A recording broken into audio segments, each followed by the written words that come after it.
And we are live. We are live for the Heck first yeah. stream of the new year.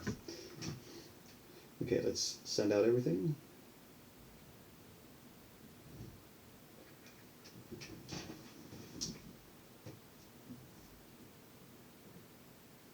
I'm craving cheeseburgers.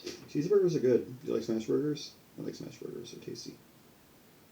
What's a smash? Okay, what's this? Is a smash burger just because it's from a smash burgers place, or like? No. A smash burger is a style of burger in which you take a regular burger and you take a heavy kind of weight and you smash the patty down into a more thin, crisp patty that has a Maillard effect, where it has like a crispy kind of crust on it, like a good steak. Oh dang, I'm here for that. That sounds good. It's very tasty, and it's good with like of course regular toppings, but it just you could fit more burger per patty. Yeah. Hmm.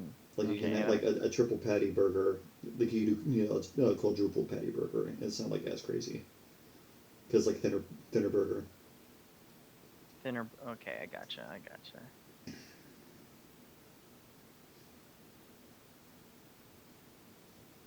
And I'm just hungry for burgers. Burgers are good.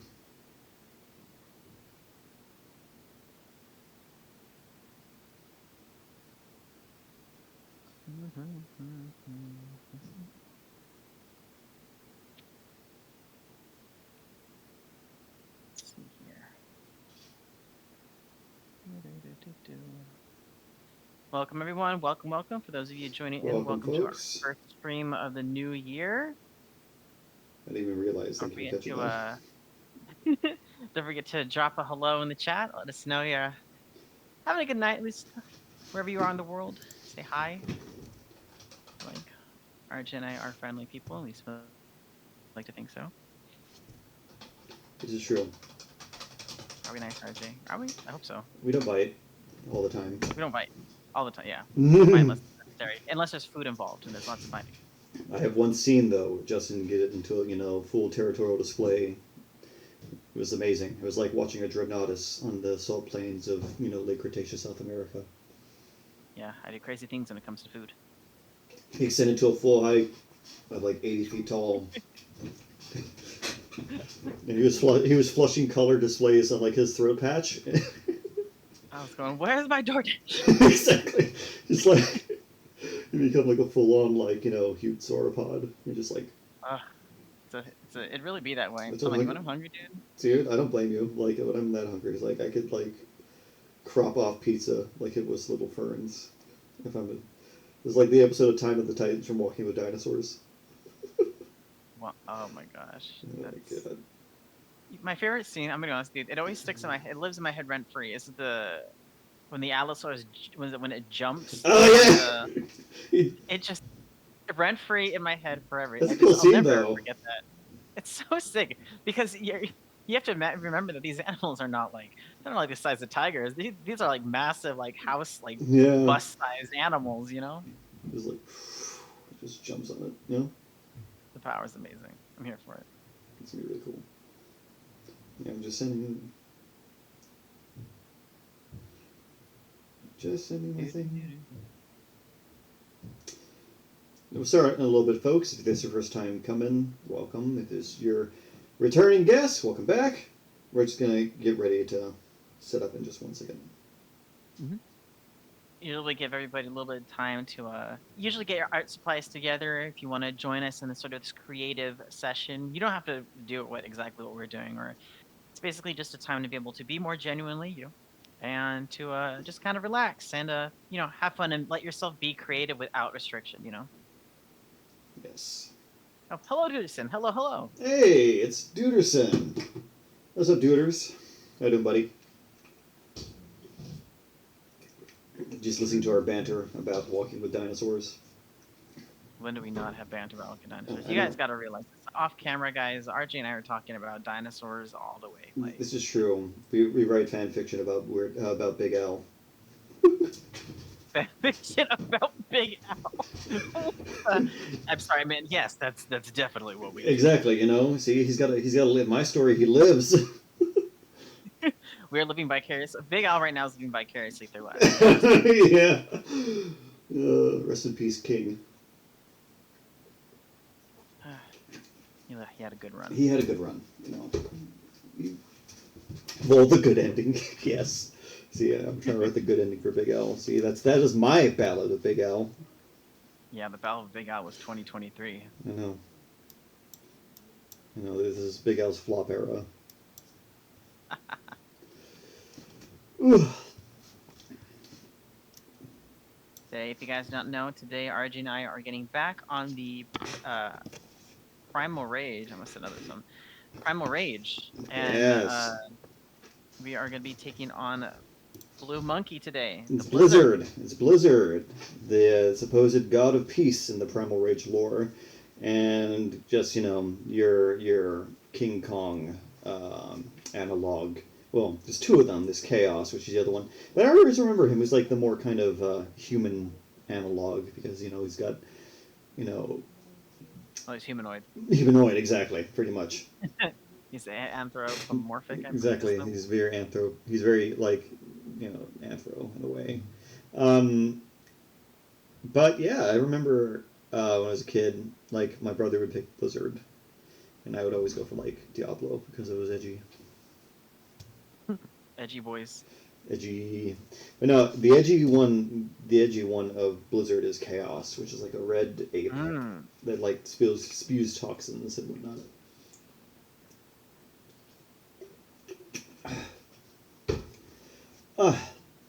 But yeah, I'm excited to see what your take. I know you're gonna do a very beautiful kind of more like faithful reconstruction that kind of looks like it's lost concept art for a movie. So I'm really excited to see what you're gonna do with that.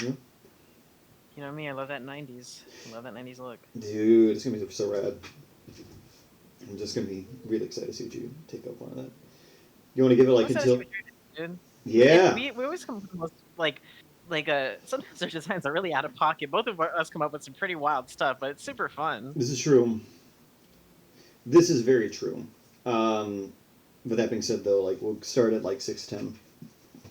Yeah, the usual. Now, everybody, if you're gonna be joining us with some, doing any creativity or any type of project, make sure you get yourself some water. Make sure you get yourself some snacks, because when you get in the zone, it's very easy to sort of ignore your body's needs. So make sure you have those those crucial items to stay healthy. Make sure you have it like within your reaching distance, please. This is true. Make sure to stay hydrated, kiddos. Yes, make that a goal of yours for 2024, everybody. It's definitely a goal of mine. I need to drink more water. Justin had a cool idea for like a thing we could do eventually. What's your idea? Oh, it'd be kind of cool. Like we have like an episode or like a season where we bring the community in and we do like Spec Evo Pokemon. Now, like Pokemon, like I'm not saying like draw Pokemon, but I mean draw our own little Spec Evo creatures and have them like fight each other. Cool. I was like, I have never seen Pokemon, so. Oh, we could do it like this. It'd be like a tournament in which people would make their own little Spec Evo creatures, and we kind of like a little. We have and they do like the one on not how you're brackets. About, like when they do the yes. Yeah. We could frame it as like in the lore. It's like the Spec Evo Showdown. And we got time-traveling, future-powered alien gods have come back to Earth using time dilation, or whatever, and they're collecting species from various points in the time period, and to battle for their amusement, which is again just viciously animal cruelty. But how am I gonna argue with something that's as powerful as like the Q from all tomorrows? But that's beyond me. All right, it is 6:10. Okay, and I just thought of like a funny tagline: "Evolve or extinct." Oh my gosh, that could be an actual show. Yeah, really kind of cool. Anyway, alrighty, folks, it's 6:10. Me and Justin are about to get into this right now. We're gonna have more of a chill session today. It is the new year. We're just gonna take it easy and tiptoe back into the rhythm of things. We did take a long break because we needed it. Spend time. We took 2 weeks off. Pretty much, yeah. Spend time with our friends, family, loved ones, and what have you. We hope you had a great holiday season, everyone, and we are starting the new year off right with some artwork and getting back into the swing of things. I myself will be getting back in the swing of things too. I'll be streaming this Sunday from my own stream, and Justin will be starting his eventually sometime soon. But Yes. yes, it'll be all in due time. Because Justin does have a lot of cool things in the works. Like, folks, I get to see all the cool secret projects. I know, how lucky am I? No, I really am very lucky. Justin is a powerhouse, and he has got some ludicrously amazing things on the way, and I'm very excited for when they get revealed. Powerhouse filled on coffee, my dude. Powerhouse filled with coffee. I know. Anyway, I'm going to do my first little sketch of Blizzard by just kind of recreating the classic, character, at least in body and form, but kind of keep in mind, for me, like the overall shapes that need to matter, Now, Blizzard has like an interesting kind of thing because it's got a very pragmatic face, which means it comes out more. Gotcha. That made my brain kind of go burr for a second. I know. I'm going to be using, terms from my anthropology class. Yes. I just haven't. I took an old cultural anthropology class way back in the day. You took physical and cultural. Yeah, those are some of the most interesting classes. I love them. They were fun. They really actually, I'm not gonna lie, kind of woke a love of like Spec Evo and like culture for me. Because like one of my other big passions, other than just biology, I'm a huge anthropology nut when it comes to like mythology and study of cultural movement and practice. It makes me very. I like that. Then again, I'm a science fiction writer, so it'd be natural for me to like how things. Yeah.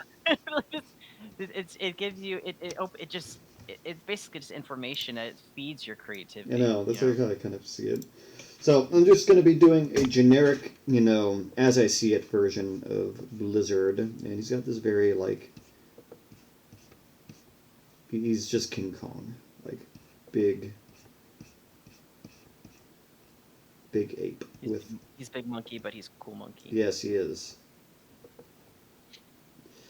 He's also got this sick like hairdo. I hope when I get old, I get like cool hair like this. Oh, Duderson asks, did you get anything neat this holiday season? What did I get? Oh, yeah. Huh? What'd you get? Vacuum, dude. Dude, vacuums are cool. I'm so stoked. That's rad. My best friend's mom did me like a surprise favor out of nowhere. I guess it kind of counts as a Christmas present for me at least, but it was just very nice. So she's like a graphic designer, and she had this like Huion like drawing tablet sitting that she was like collecting dust, and she didn't know how to. It's like I couldn't get it to work on my computer, and she literally says, "If you could get it, it's yours," which she already did to me before on this antique I'm drawing with at this moment. So she did it to me again randomly and gave me a brand new like portable drawing pad like tablet from my. Oh my gosh. It's like, thank you. I really need this as a starving college student that takes a lot of art classes for his BFA program. I'm like, please, dear God, I need money for an iPad, but I don't have enough money. This has saved me so much time. That is extremely kind of her. I know, that was very nice. I needed this because I'm not gonna lie, I was dying doing my projects. Like, I had to go to the lab so much and then like do them there or like draw them on my sketchbook and then like transfer it over. But don't get me wrong, that was cool, but at the same time, like, this is efficiency. So many things are. Yeah.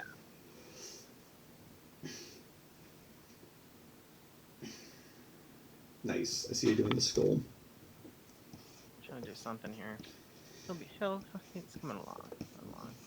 This lad has long arms.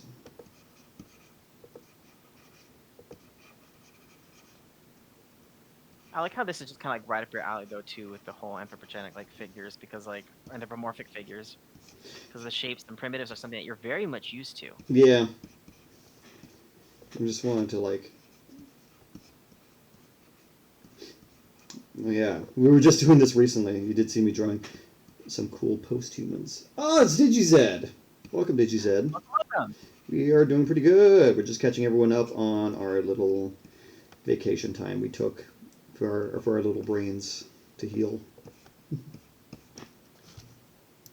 You really need a vacation from the holidays. Like once you do the holiday, you need a vacation from the holiday. This is true. But yeah, no, me and Justin had a good time.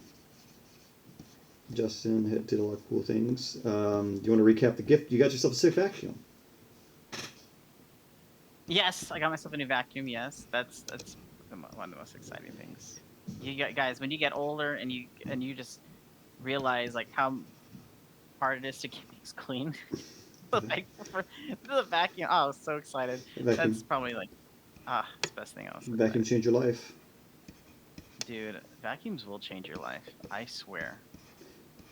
Okay, so Especially when you have a dog, dude. Oh my gosh. I can imagine. So guys, if you guys don't know this, I have a son. I have a little doggo.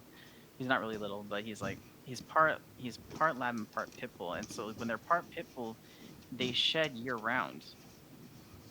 And there's just no stopping it. And so his fur is just an absolute nightmare. Little Pete. But, yeah, little Pete. Big He Pete. that will no longer be a problem now, so I'm super stoked about that.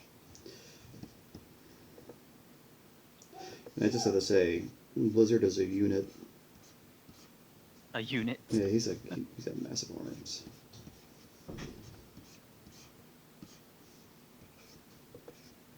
It's like, yeah, Blizzard really said better to F you up with, my dear. Mm-hmm. You beat him in the gym. The gin? Oh, gin's good. Oh, the gym! The gym. Sorry, right. I see your mind is still at. Yeah, well, it's, yeah. As I said, vacation from the vacation. Oh, sorry. Juderson said, for real, a ton of appliances became more and more desired. Yes, they are. I got myself... Oh, wait, I forgot to say... what am I talking about? I got another great present. What'd you get? My friends got me a cool sandwich maker. Like, it's a little panini press. And yes. the universe has opened up to me in so many ways. I made my first little steak sandwich from, like, leftovers from, like, the New Year's dinner we went to at, like, Black Angus. And it was amazing. Because you said, I remember you saying this, that you like sandwiches. I'm very serious about my sandwiches.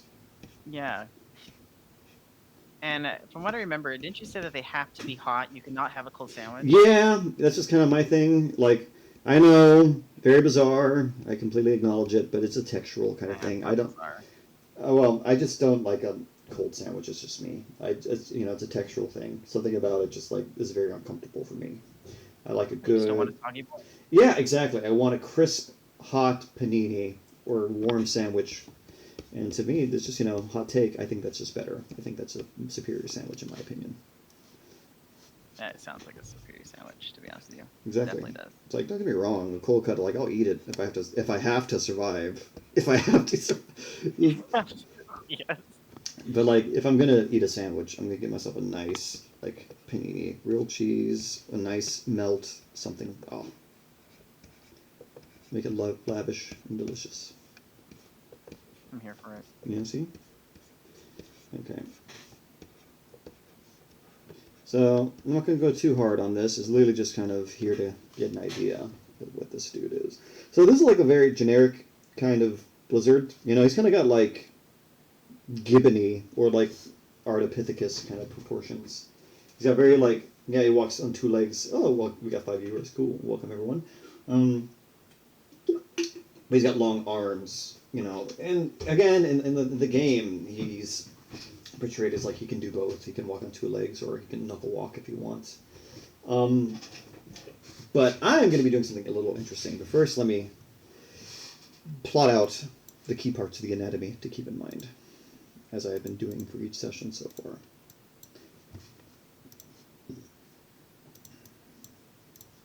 You're starting off a little different this time. You didn't start off with your the silhouettes. Oh, no, I usually do.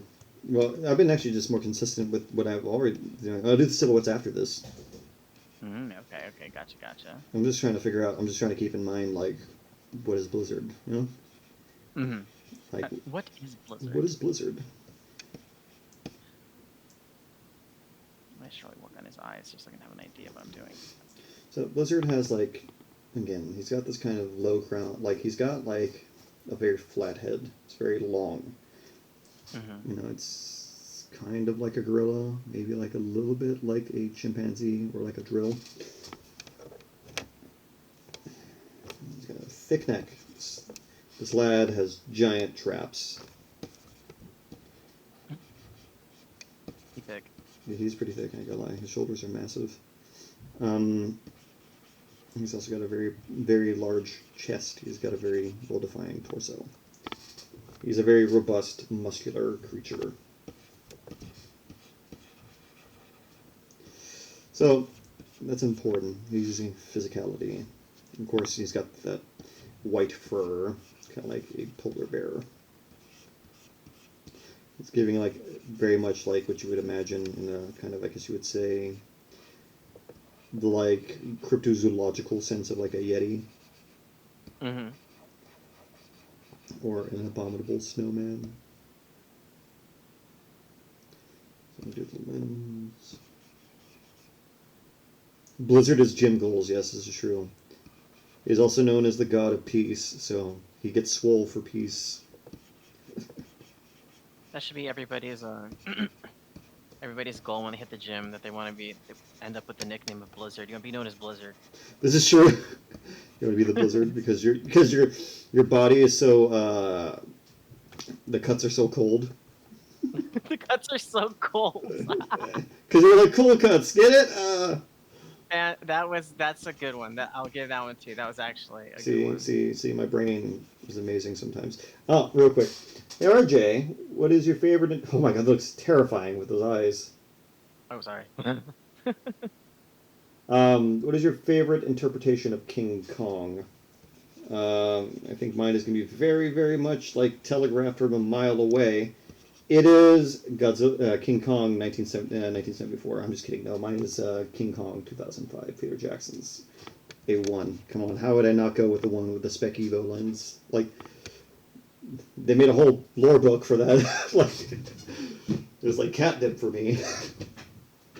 Peter Jackson's King Kong is a whole different level. I love Peter Jackson so much. I was just rewatching it recently. Actually, I was telling Justin I was rewatching it recently.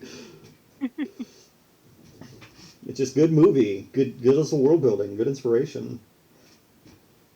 He really went for it. It's also funny because I was working on. Remember, I don't know, folks. It's been a while, but for those of you who have seen my work, I've been doing some, over the break, kind of brain vomiting species for my world building project, and I was just really on. Ooh, that looks good.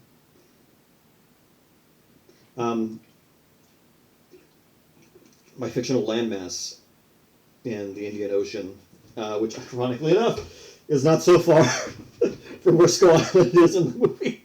But I did not intend that. Oh, yeah. I was rewatching the movie, and he was like, off the west coast of Sumatra, there's an island. I'm like, oh my god, mine was off the west coast of Sumatra. What do you know?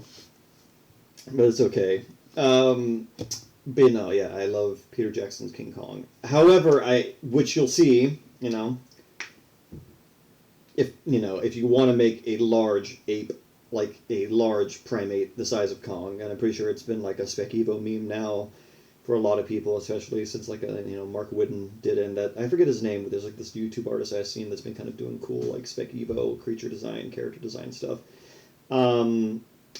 It's like you would get like something that looks more like this if you wanted something more biologically and biomechanically feasible for like a 25-foot tall gorilla. Or primate.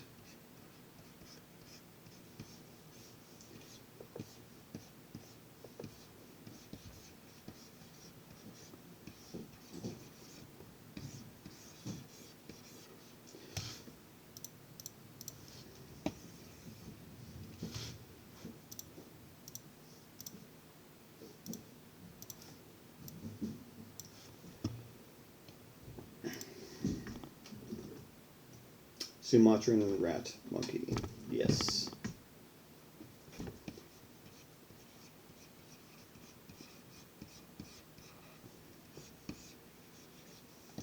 You get something that kind of looks more like a primate's best attempt at like a sauropod with like an Indragathir.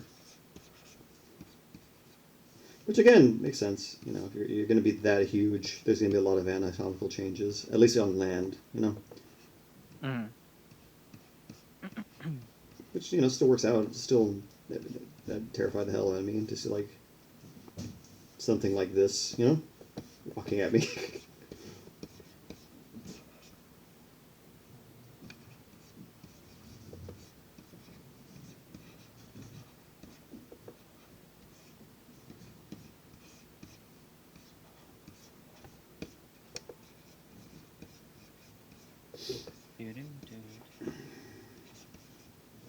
Yeah, It's only a matter of time before they make a Primal Rage movie. I'd be interested to see what they would do with that. Like, the I'd lore. be interested to be on this project. This is true. You already did a lot of. We've been slaying this dude. We've been having fun with this. This is true. Anyway, my Blizzard though. Yeah, see exactly. It'd be like Calicothere vibes. It would be in a way, like if you want an animal that massive. Which I think is cool. Like I don't think it takes away from it. It just kind of adds like a new lens. If you really wanted something that huge, what kind of anatomical changes would need to go, But with that being said, my Blizzard, I think, I've kind of said this a lot about my Primal Rage creatures. They're not like huge. They're more kind of realistically proportioned. For example, my Diablo is the size of like a big like brown bear. Right, yeah. And my Vertigo is like the size of like, a green iguana, like a big iguana, Mm-hmm. And that's big considering its ancestors came from basilisk lizards, Yeah. I think there's something to be said that like something doesn't have to be like titanically huge. I'm not saying you're talking to me like I draw titanically huge creatures too. Like hell, my giant salamanders, are like the size of sauropods.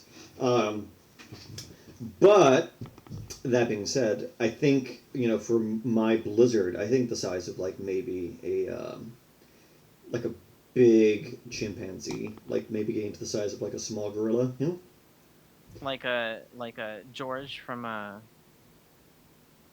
was thinking of George from Rampage, but like in his first when he's just a little bit bigger. Yeah, like you'd see it still kind of makes sense. But I was thinking about and this is where I'm getting into my take on Blizzard, which I didn't get a chance to tell the good folks, but this is what I kind of come up with. So my Blizzard, I was telling Justin before we started the stream, is going to be inspired by Chinese golden monkeys and Japanese macaques. So I'm thinking of using the golden monkey as kind of like a base, but going for more macaque-like proportions as it evolves into more of a ground-dwelling animal due to lack of competition from larger herbivores that have gone extinct in this far future, and they become cold-adapted, large, primates that go through the the colder climates of North China into Russia and like what is that area, like Urals all the way down to like Japan. So they live in cold adapted, climates, and they are going to be very cool to look at. I'm going to be excited to kind of get into the design of it because I had some cool ideas about what they could look like. They're going to have this cool kind of, white, golden tinged kind of fur with a nice kind of blue face. But yeah, let's get into the next one because I'm going to be starting to do my silhouettes.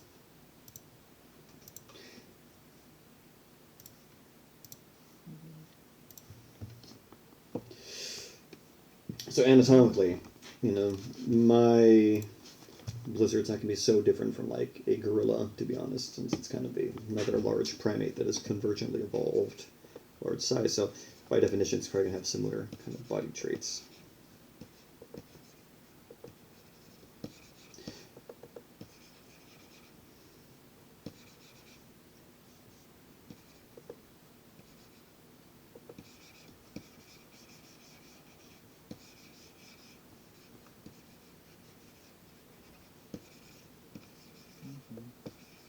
I remember, like, last time we did this, before we went on our thing, people were, like, maybe were giving me ideas to, like, maybe do, like, a Gilletta, which is another type of, I think, baboon. I was like, I almost did go... What do you mean? Like a Gilletta monkey. Oh, okay. Which I did really consider that, but I felt I could really do something a little more interesting for me at least. I'm not saying a Gilletta is not. They're really cool. I love them. But I always kind of pride myself on kind of like challenging myself a little more, you know? Mm-hmm. Like, they have a lot of things that would work, but I think for what I'm trying to go for, especially with this animal being cold adapted and, you know, having such good size, I needed something a little more kind of in line with, like, I didn't have to, like, push it so hard, you know? Yeah. You didn't want to... Yeah.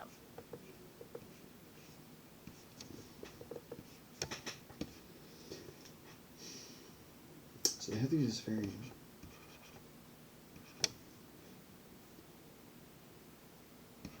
Yeah, these very kind of pom-pom kind of like structures. Cool.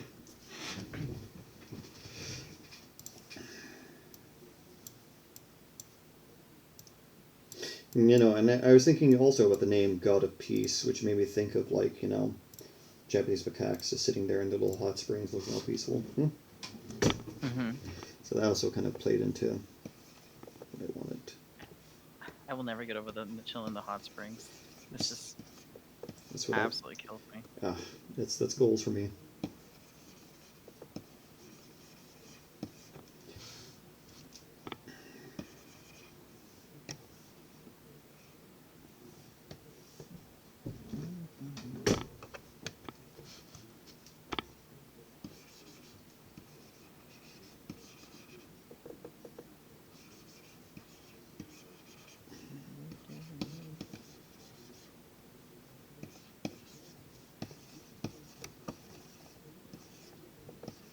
Everyone, so now that we basically just brought in the new year, tell us some of your goals for this year? This is You true. know, I know we do.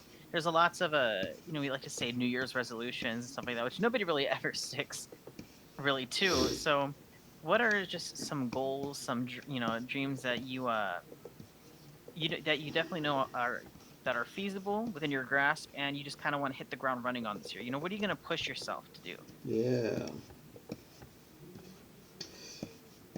And we're here to support you. We want you to know that. This is true.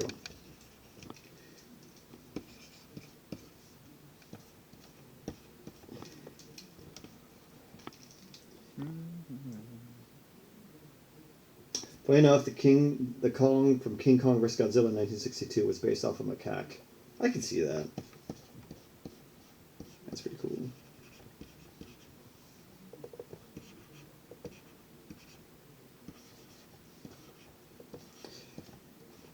My goal this year is I'm gonna go for an internship.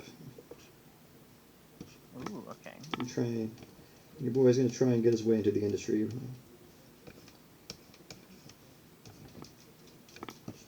Gotta apply it to like DreamWorks. That'd be like a big dream of mine. Love DreamWorks. Talk less, listen more, and make more content. There we go. Thank you.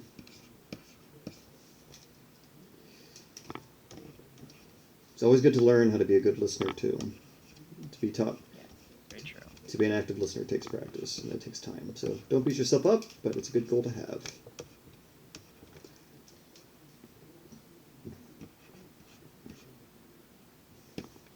There we go.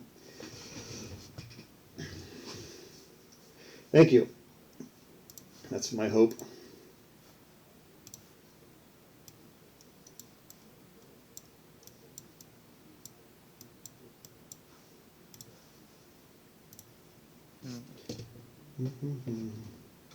This guy look like he's been around the block. He's seen a lot. He looks so disappointed in me. Like I said something that like he's just like, you should know better.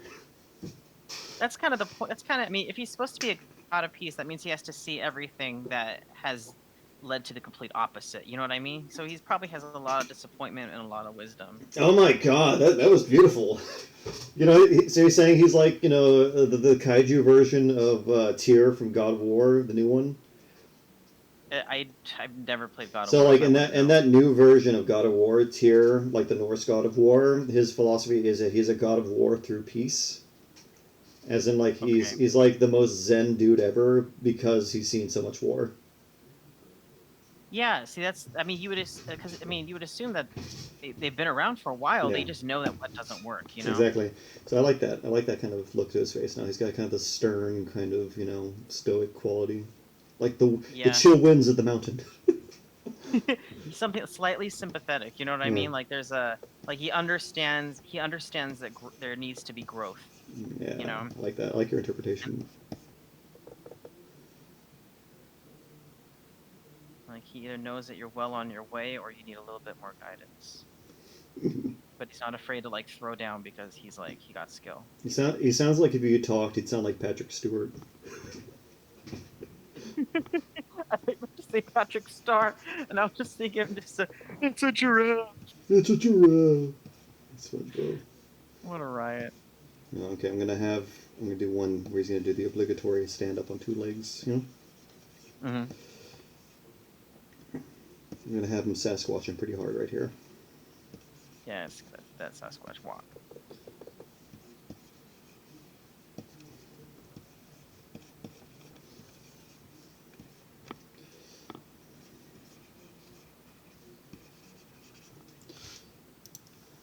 Okay, I gotta some more. Wombology, as uttered by a giant frost ape god. Wombology. Does he said, get a new computer, do commissions, get back into animation and modeling, and Mm, more networking are my goals. Yes! Slay, do that. If we believe in you, did you said. yes.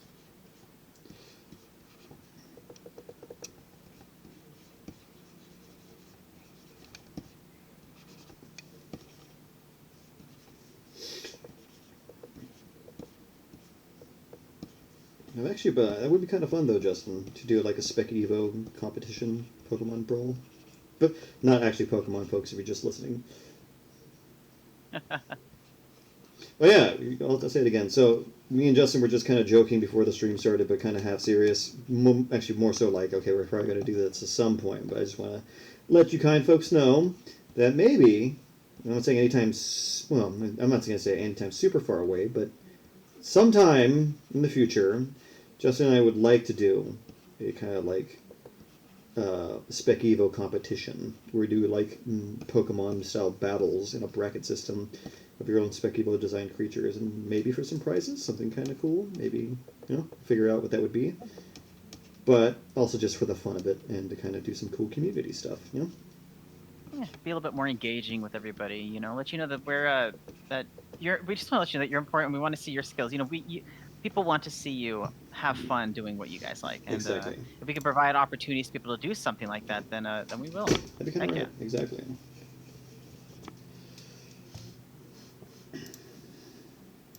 I think that'd be a fun time.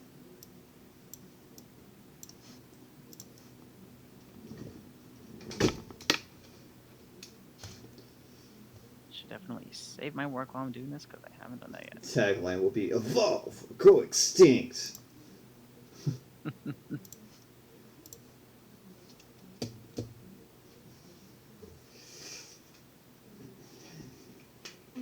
Oh man. And I do like what you did though. I like how you went with kind of like a long downturn face.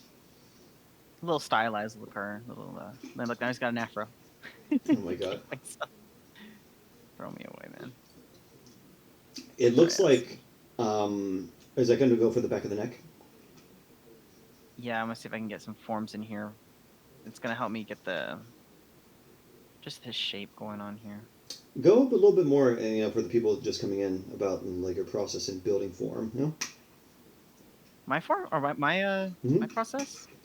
I Yes. mean, it's so I basically incorporate what you kind of learn like in really early drawing classes, which are your primitive shapes. So you know, like the cylinders, spheres, when you kind of see when people are doing like um the very simple basics of forming a creature.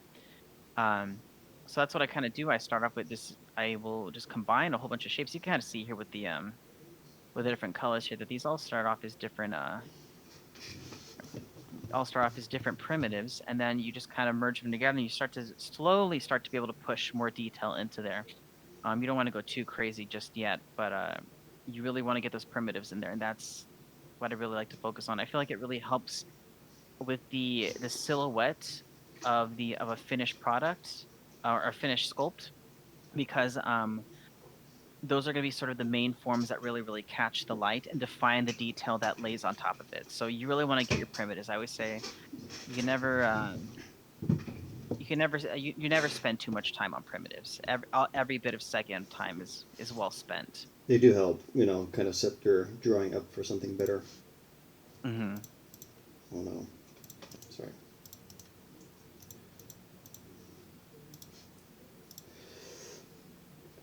Oh, okay, that's going to be the facial covering, the fur, right? Yeah. Nice. Just want to make sure that it was getting where I want it to be, because I know he has this big mohawk. Yeah, he's got a huge kind of like mane. Yeah, I'll stick that in the middle. Usually, so when it comes to fur shapes or for planes, I will just make these really basic shapes. And then I'll start adding more shapes for more sections, and then it'll start to flesh itself out at some point. Just takes a while. You just got patience and trust the process, This is true. All right, I'm gonna go a couple more, and then I'll be ready to pick one or combine some. Oh, and I think it'd be nice to kind of know right now. All right, for the chat, after we're done with this one, I just want to kind of get a sense of like, what do you find folks want to see next? Who do you think would be our next creature to do in the pantheon of the beast gods? So far we've done Vertigo, Diablo, and now Blizzard, and I think we have Talon, Slash Fang, Necrosan, Armadon, and Sauron. And Chaos left. So let us know which one do you guys want to see next. Yes, please let us know.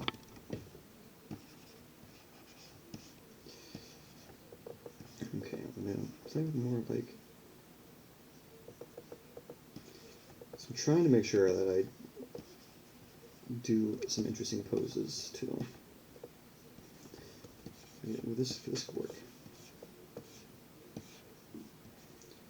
Something coming in. Yeah, there we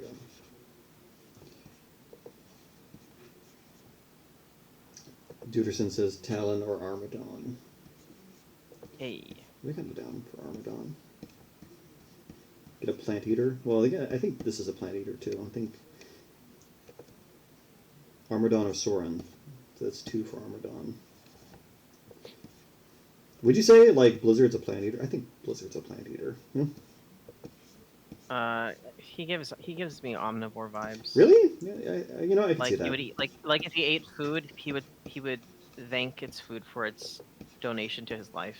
That makes sense. Has a more real aspect. So I think he's like, okay, we can say he's like an omnivore. That makes sense. So think about it. He's like in a cold climate. He's got to eat what he can find.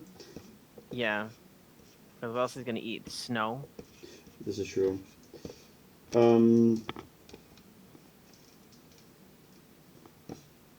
Okay, that kind of works.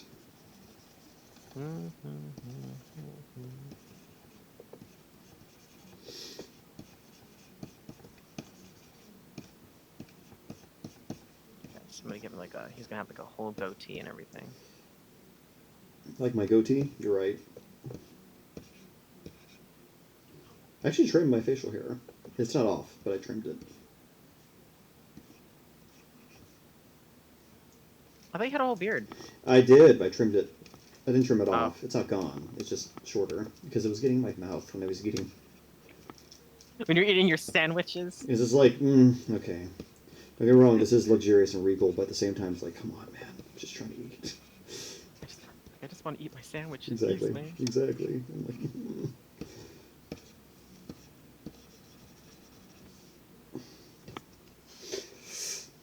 I think right now it's going to be looking like it's going to be Armadon. Okay, gotcha. So far, unless anyone else says something different.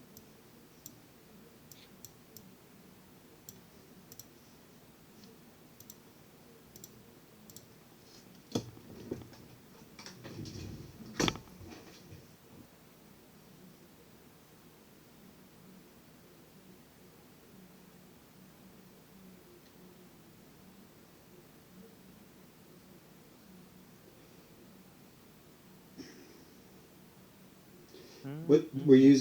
What species are you looking at for reference?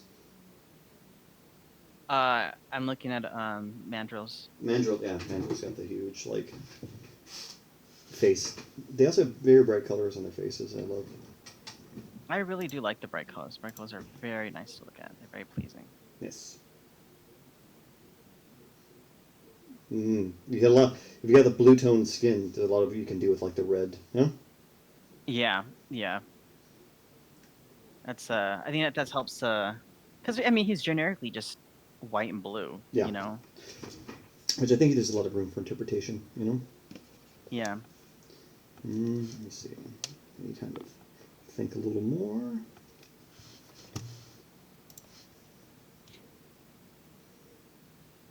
God, he is so ripped. I'm looking at my references. He's just super jacked. He's beyond Jack, dude. This guy is like the Sure, Arnold Schwarzenegger of freaking of monsters. everything. Yes, cracks me up, dude.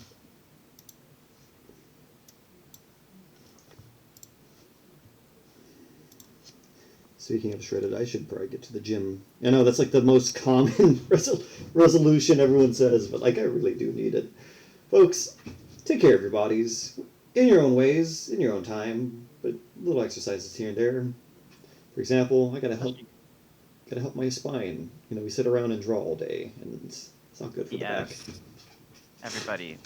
If you're an artist, you need to be able to at least start doing ab workouts, anything because you only get one back, dude. You know. No. Yeah, your back is the first to go if you're an artist, so definitely take care of that first.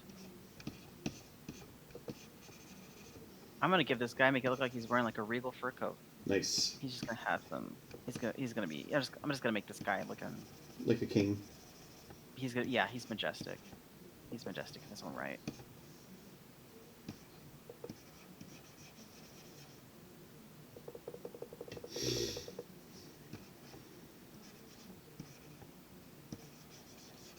Kind of glad that he's somewhat mostly fur. Yeah, you can get away with a lot. Just kind of lay in like the anatomy.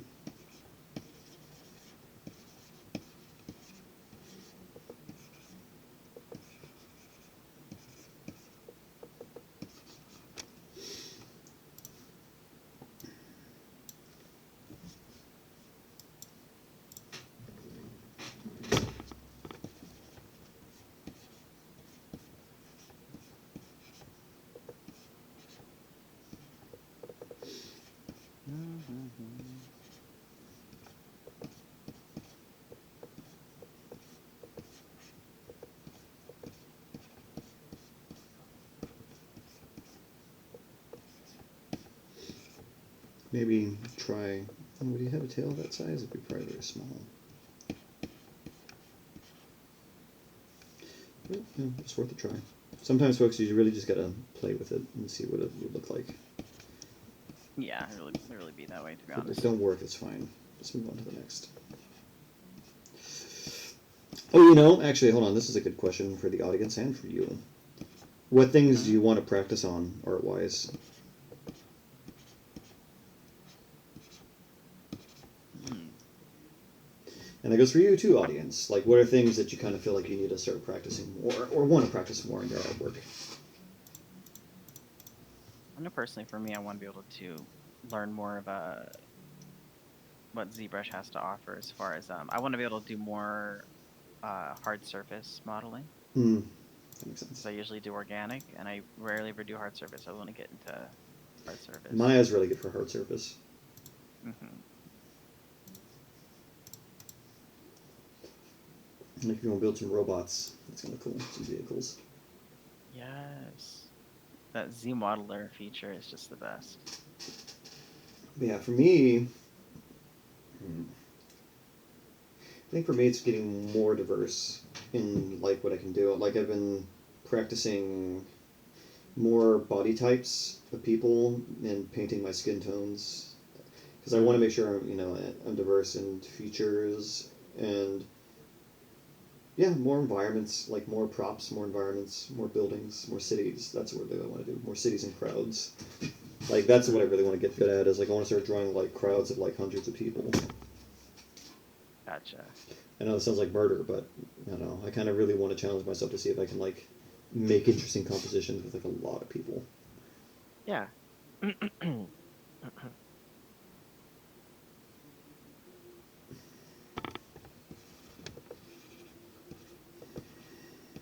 that was not what I wanted to do.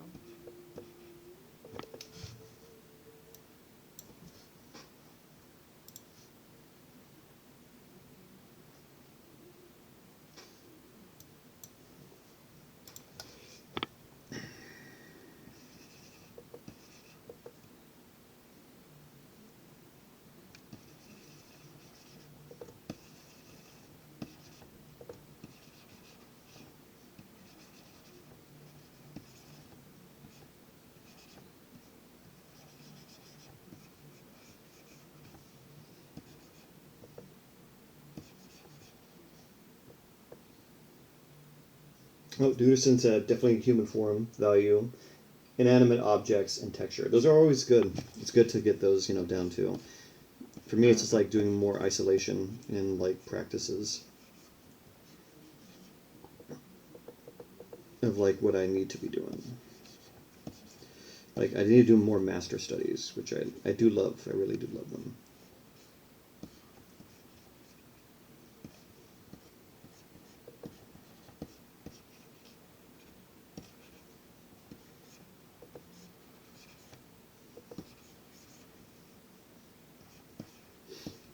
Maybe this guy has like interesting proportions where he's a little bit more lean. He's got longer, kind of more equal legs. Yeah.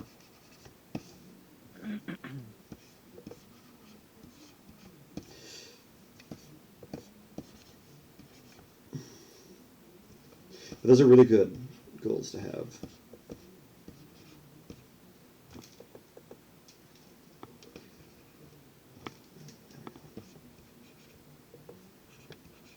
Because ultimately, you want to be able to push yourself, be able to expand a little bit more. Expand what you can do. No, exactly. Make yourself more open to learning. Because it's one thing. It's one thing when you're like just trying to learn how to do something just so you can benefit, but it's another thing when you just are excited to be able to learn something new. Exactly, I agree.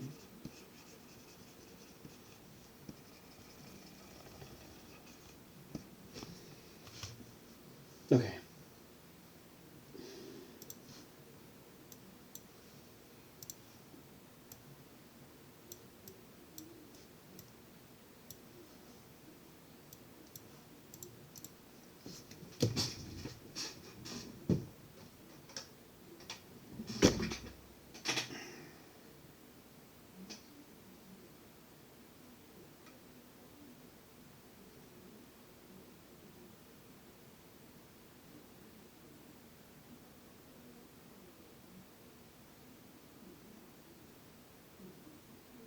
Mhm.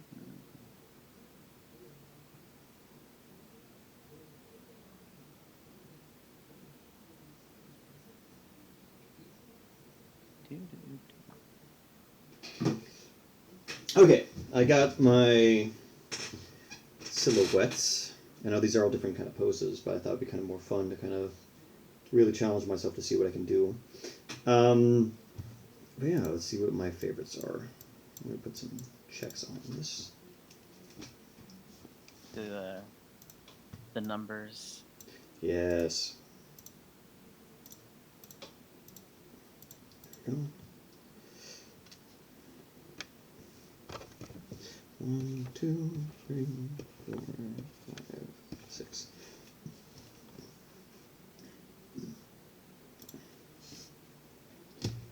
Alrighty, I'm going to leave this to the chat to see what they say. These are the fun part, everybody. Alrighty, folks. This is the time where it gets a little bit interactive. Yeah, which poses do you like? I can combine two if you want. If you got one that speaks to you, let me know. But yeah, what do you feel, folks? Which one do you think is going to get a chance to become something more?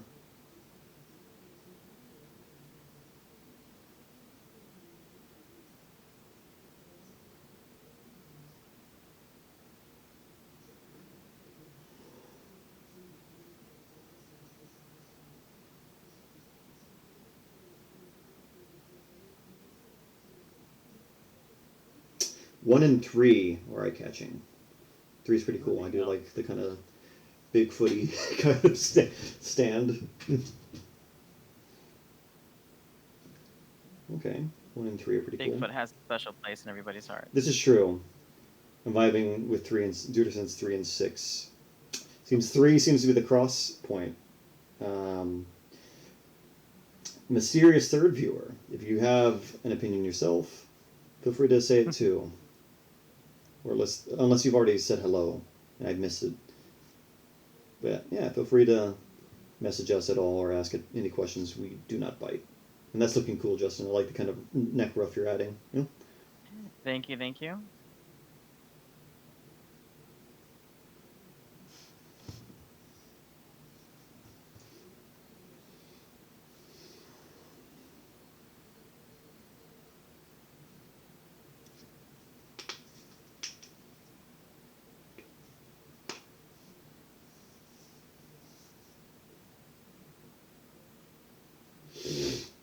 I think, yeah, okay. I think then we might go with just 3, which I think is a good choice. 3 is cool.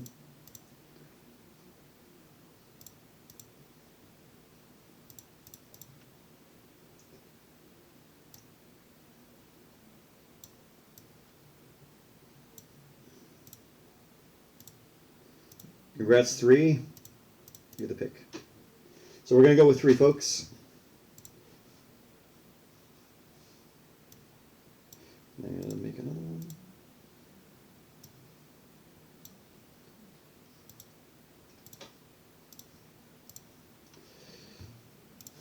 It's time to turn this into something interesting.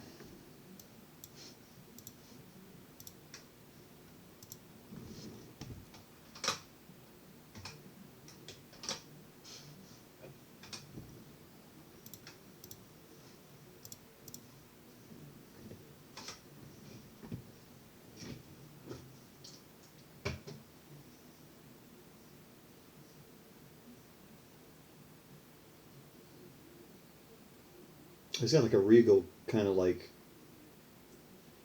yeah, like you said, a coat. Huh?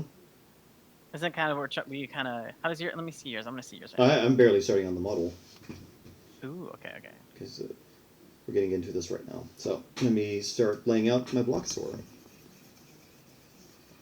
This is the part of the section. I know this is the section where I start laying in the anatomy and start getting the general shape of something.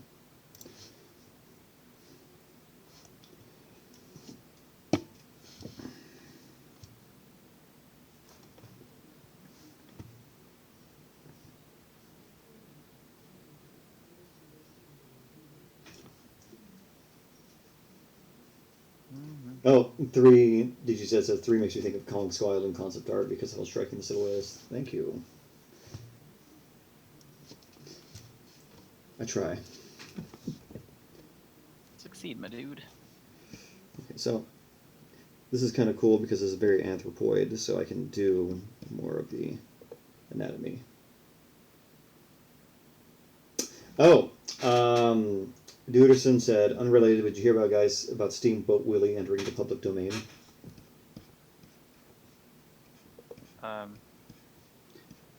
Entering Steamboat Willie, really? Yeah, Disney's Steamboat Willie finally went into public domain. Is Steamboat Willie? Is that the Disney? Yeah, boat? that's a Mickey Mouse. Okay. That's a Mickey Mouse. Gotcha. They tried so hard to like hang on to that. Really? Yeah, My goodness. kind of illegal in a way because they were trying to change like laws in a way to like still allow them to kind of use what is ultimately should have been fair use like decades ago. Really? Yeah. Why is that? I don't know any of this. The tea. This is copyright law. So Disney was trying to make itself above copyright law. Of course they do. That doesn't surprise me. So Steamboat Willie, Mickey Mouse, should have gone like to the public domain like decades, like maybe about 10 years ago, but they won a Supreme Court thing to extend it. But it finally is up. So that means anyone can make their own Steamboat Willie. That's pretty sick. Oh, and Tigger apparently went up too. Dude, we can make our own, like, canon Steamboat Willie now. I can make it Lovecraftian horror if I wanted to.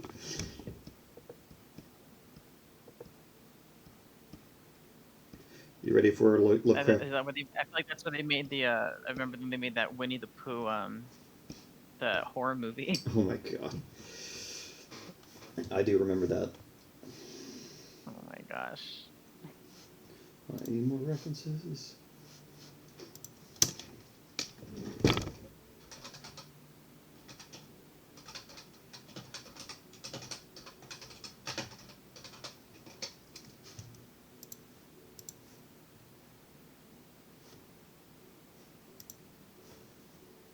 Perfect.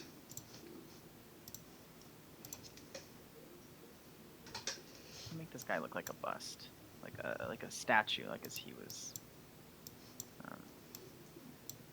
As if it was cut from the gym. Well, no, I mean like as if he was like worshipped or something. You know, I think it'd be kind of cool, like a marble bust. Ah, I feel that. Also, Duderson said, aren't they planning to put Tigger into a sequel to that movie? There's a sequel. Oh my gosh, there's a sequel. To what movie? The Winnie the Pooh horror movie. Oh my god. You gotta be joshing me, man. You gotta be joshing me. Oh, Josh. Oh my gosh. The sheer knowledge, I can't even. It's good to have some anatomical references. So I imagine this guy having like a broader, flatter head, because he's like he's a big boy eating big plants, and you know He really is tough. Josh Knott. Ah, it seems Duderson's on the up and up with you. All right. Okay. So I imagine they have a huge diastema, which is the cool. What the? Diastema, fun fact, folks, is the term for the space where two canines meet. It's a little group between like a gorilla's tooth, where like the bottom canines can lock in with the top canines.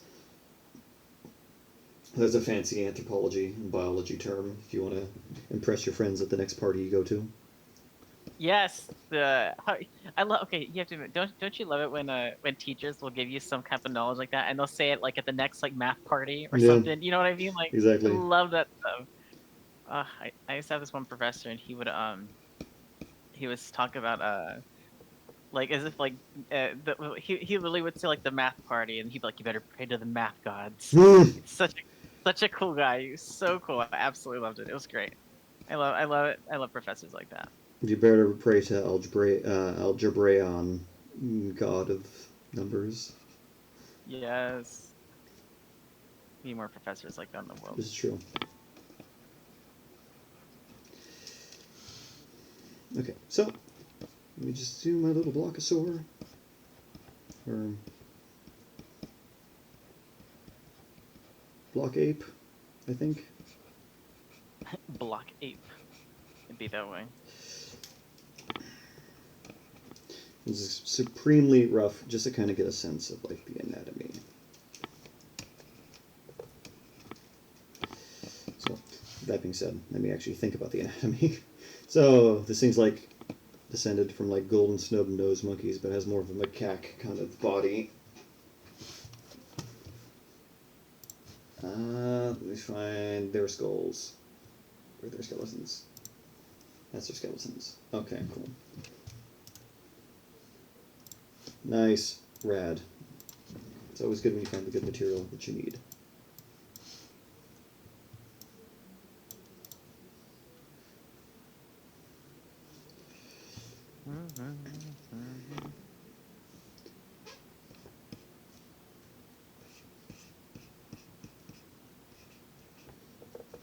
So it has a little bit, has a sagittal crest actually.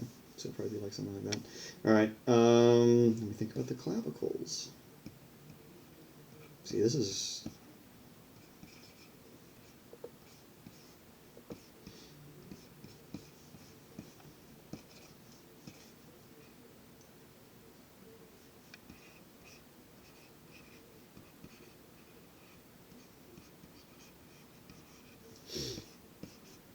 And this is like very rough and tumble, but it's just for me to kind of understand the overall anatomy of this animal. Again, it seems like they're converging on a very human-like condition of things.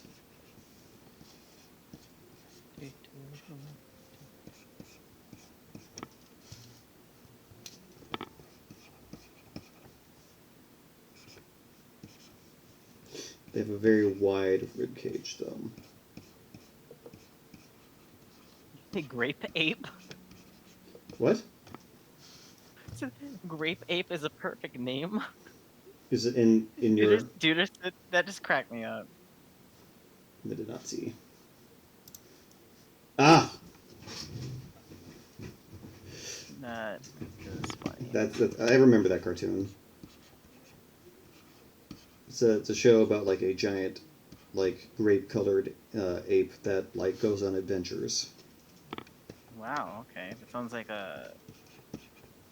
Clifford the Big Red Dog. It kind of has that energy, but it's like from the 60s or 70s. It's like very much Hanna-Barbera. It's a Hanna-Barbera kind of show. Interesting.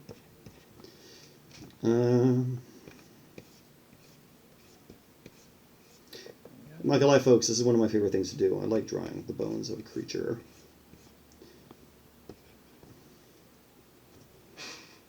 Yeah. Wait, it was a cartoon. Yes, it was a cartoon. It was an actual show. Were you not referencing that show?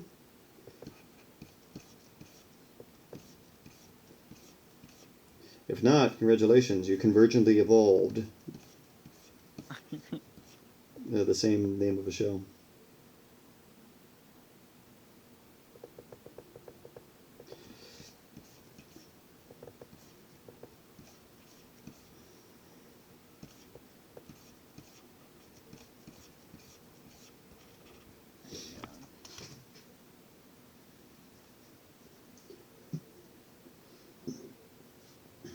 Wrinkles. A little bit of wrinkles. A little more detail later, but The head of the trochanter will be coming out this way. And it'll be like, yeah. God, look at me using fancy terms like I know what they mean. The head of the trochanter will be.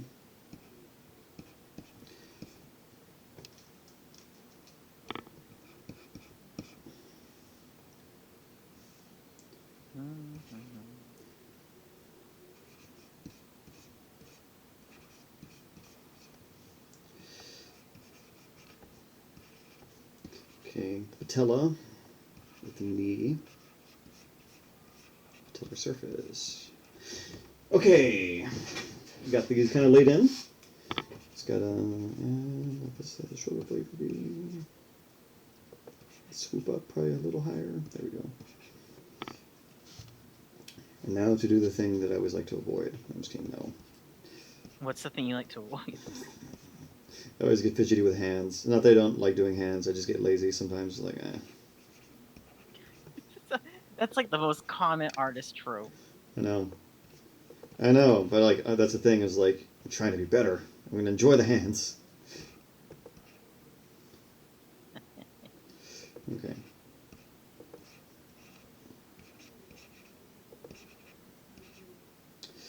Hold on. I have training. What am I doing? There we go. There we go.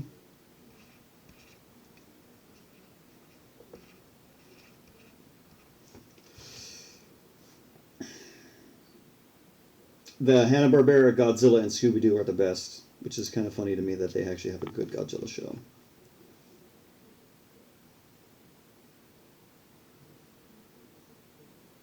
Hey, what's the Hanna-Barbera one? Is that the one with Godzuki? Yes. And Godzuki. Up from the depths. 50 stories high. Godzilla! What a riot. Objectively I still correct. love that the 98 Godzilla cartoon you can just watch on YouTube. You know what's funny though? I was working at Warner Bros. They had they just recently had like one of their art shows they do. Yeah. And I got to see the original artwork from Scooby-Doo Zombie Island. Really? They had it for sale. You can buy it. Wow. Like the stills from the animated movie. I bought one. I bought myself a gift, which was a Batman Beyond original animated still of him fighting Spellbinder. That, don't ask me how much it cost kiddos. It was a lot. It was where enough to where we leave that in 2023. This is true. We leave that in 2023.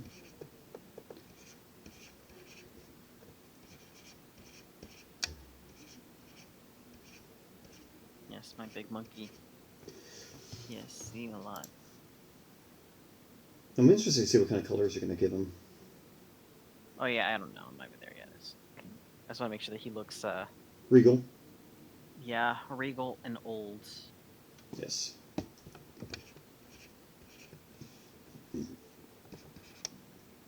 Like when I did the other ones, that one was like, the one we did for Diablo was more, it's more chilling, and then what was the other one? The Vertigo was more,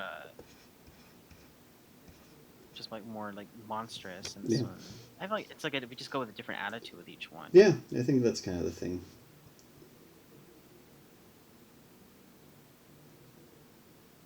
Yes, I'm going to go with the complete opposite. As I just said, that for mine, I'm going to give him kind of more of a kind of menacing kind of Ghost of the Winter Forest kind of feel. Yeah. One second. DGZ, I've been thinking of my hands on the animation self gargoyles, but it costs an armored leg. I do not blame you. They do cost an armored leg. I forgot to mention, I did not just buy one. I bought two. One from Justice League Unlimited as well. Again, don't ask me how much. I cry every time I think about it. But if you have the money, cool, do it. Like, I'm not going to say no to that. But they are pretty pricey. I'm not gonna lie to you there. It's a pretty penny. Ooh, okay. I just lowered the brow a little bit, and it just gave him some personality. Now it feels like that funk music is playing from like the Kika Chat thing, or like he's giving me that face that people will be always doing those memes with like Patrick Bateman from American Psycho. Oh my gosh. Yes. Movie. Sal from Cadillac and Dinosaurs is more in price range. I do love that show. Did you said, so when are you going to come out with some Cadillac and Dinosaurs fan art? Why do you deprive me of this? I want to see that.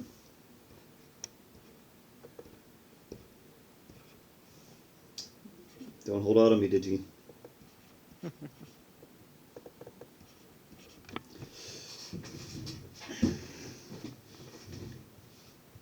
Okay, now to kind of add some kind of basic overlays of things. Now, at this stage, I know this is very kind of rough, but it's just to kind of get the sense of like the creature itself. Like, for example, its spine is tilting this way, the pelvis is that way, and shoulders. The pelvis actually be more here, actually.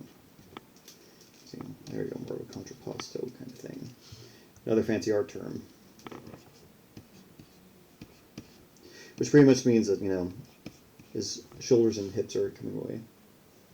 I was about to say, don't use fancy art terms if you can't explain it to the kids out there. I can.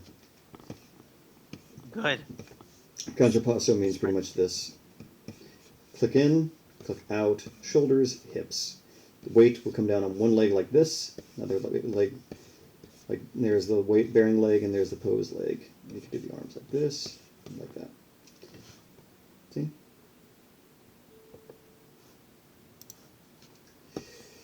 Come on, Justin, you should know me better. Oh, for what? What do you mean? No, I'm just saying in general, I can explain any art. Dinosaurs? Rad. Actually, yes. Dudison. When you're going to get Extreme Dinosaurs cells. Does anyone remember that show? I do. That show's rad. I showed Justin the theme song, and he thought it was pretty rad, too. Pretty insane. Something's really rocking. I'm planet number 3. Would I have ever watched it? Probably when I was a kid. Probably not. But it still looked pretty fun. It is cool, though. A colossal fossil feud. We've never seen before between the reckless raptors and the extreme dinosaurs.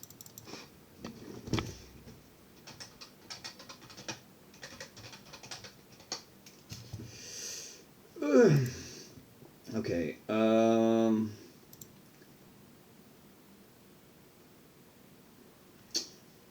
terrifying. I was just looking up gibbon anatomy, and the first thing I seen was skin wrapping a gibbon, and it looks like a horrific monster from my nightmares. Oh my gosh. Throw it away. Yeah. But, there we go. Because, ironically enough, this animal has a very gibbony kind of proportion to it.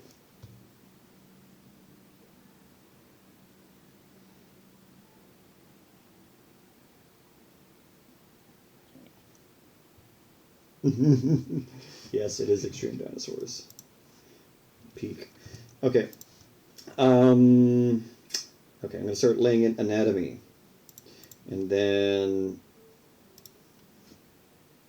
I'm going to start drawing over that to get a sense of the creature's skin, and then I'm going to start putting integument. And then I can do colors. So, it's not so different from like human anatomy. There's like the sternocleidomastoid and mastoid. Underneath the trapezius muscles.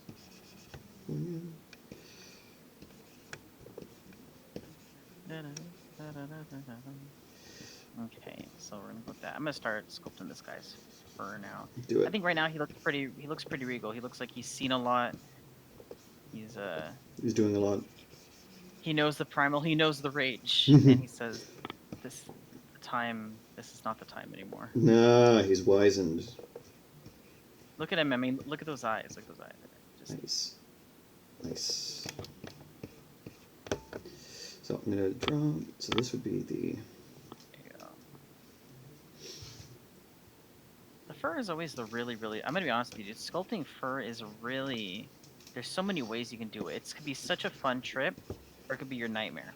Depends. For everybody out there, usually from my personal experience, if you're sculpting fur, definitely try to get your primitives in kind of like your primitive shapes, because it will help with the direction of your fur and the sort of the bulk of the fur and everything, because otherwise it's very easy just to where the fur can become blended and messy, and not everybody likes that because it just looks like looks like a mess.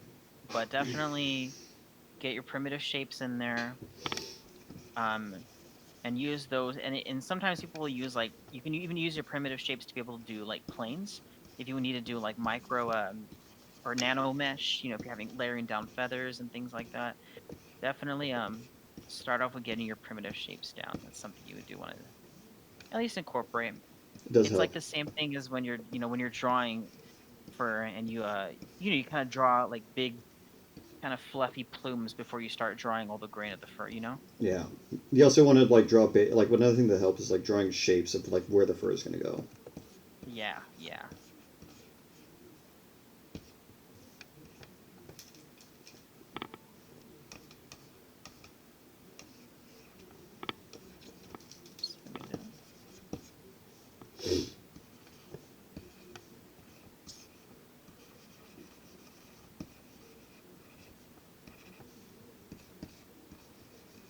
Look at those quads. There's a beefy lad.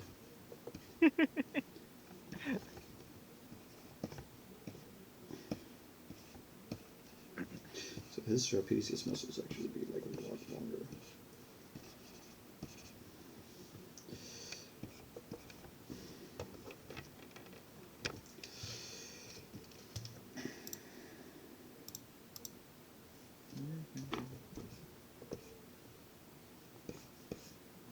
Oh, so what are we doing next Tuesday? I think we're going to be doing Armadon.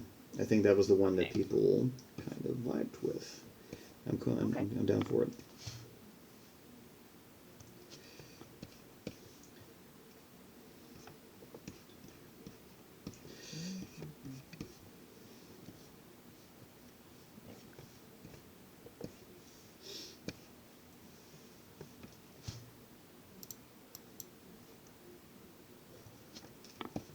I'm gonna see if I can pull in this guy's. I'm actually really excited for this guy's like mohawk. Let's see what I can do here. Pray for me. Yeah, this. Okay, let's see. Yeah. I usually like to use the snake hook for larger tufts of fur. I know I have to have Sculptor's Pro on, but I'm not gonna do that later. Also, let me start adding in his eyes.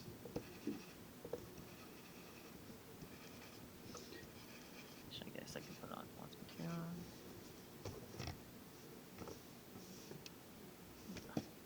give him a little. Let it turn over just a little bit. There you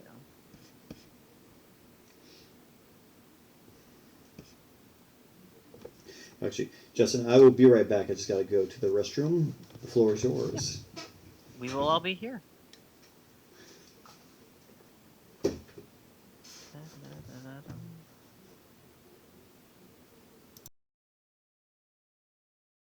right.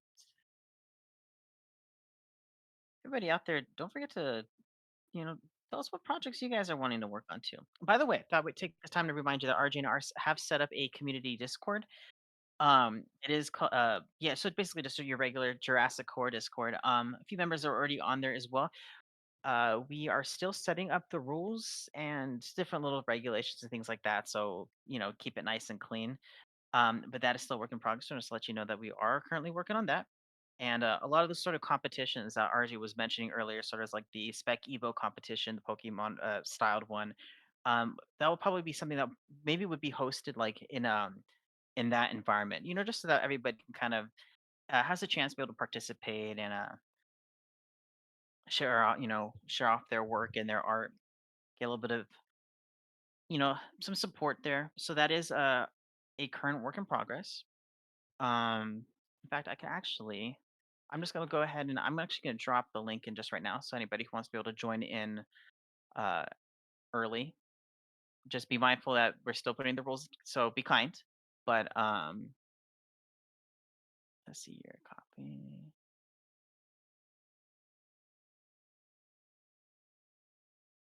All right, so that is the link right there to join the Jurassic Core Discord. And if you join, go ahead and just drop a hello there on the general category there and say hi everyone. Let everybody know that you're joining in. You'll see it's still bare bones. Like I said, it is still work in progress, but it is something that we are trying to get started. Da,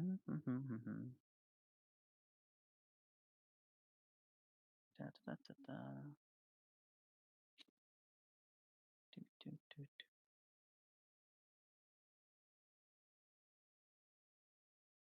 Mm.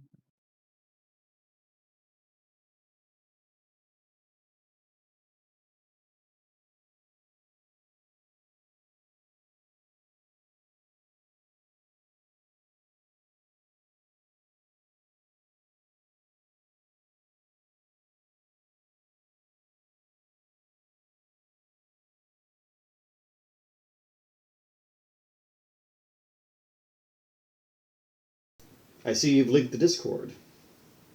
Yeah, just give them a quick little update on the Discord. Still work in progress. We're working on it, but if they want to go ahead and join early, they can. Nice. Also, Justin, real quick, do you care about spoilers? Spoilers for what? Yeah, that new Godzilla movie that came out. Oh, oh, wait, it just came out? Oh, wait, which one? Minus one? Minus one. Oh, I haven't seen it yet, but you can go ahead and talk about it if you want. I was going to Probably won't see say, it till like another year. to the people who have seen it, well, actually, it depends. Anyone else care about? Oh, like we got 6 viewers now. Welcome, everyone. Welcome, welcome. Okay, maybe I shouldn't talk about spoilers just for sake of those who may not have seen it. Really good movie. I really loved it. 10 out of 10 film. It was really nice. That's good. Like, I love how Godzilla was portrayed as kind of like a force, of nature, but like more so kind of like still a terrifying kind of reminder of atomic power.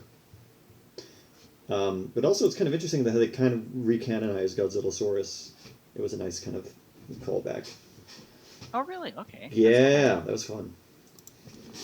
Sorry, I'm gonna look up gorilla anatomy right now because I need to know how like muscles attach on the sagittal crest. Fun fact, you really, from what I can understand, like you only really keep a sagittal crest if you're like still more walking quadrupedally because your like shoulders are anchoring to the top of the head. Okay. Like if you become more bipedal, as seen in us human beings, Homo sapien, you lose that because you're not using your hands like locomotion anymore.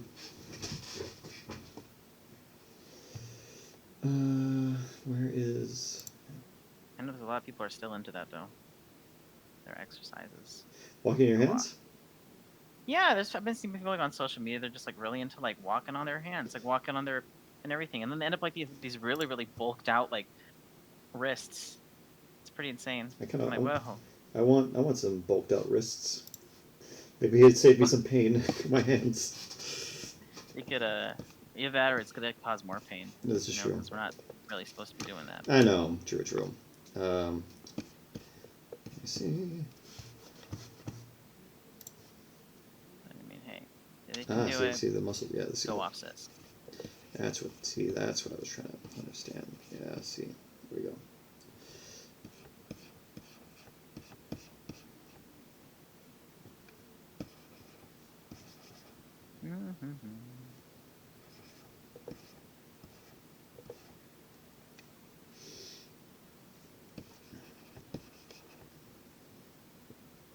He needs a little more flair and some raising him up. Somebody's enough attention.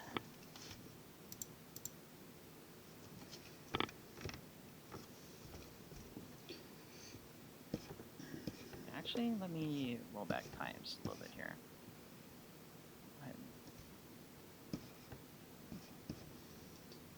Don't get me wrong, I love muscles to do, but God, sometimes they're a little tedious. But I think it's important, you know. Like for me, I'm trying to understand the character. Well, those are the organic primitive shapes. You need those. I do. And it does all pay off in the end because, you know, when you eventually do just start laying in things, you've already done like all the heavy lifting. Mm-hmm.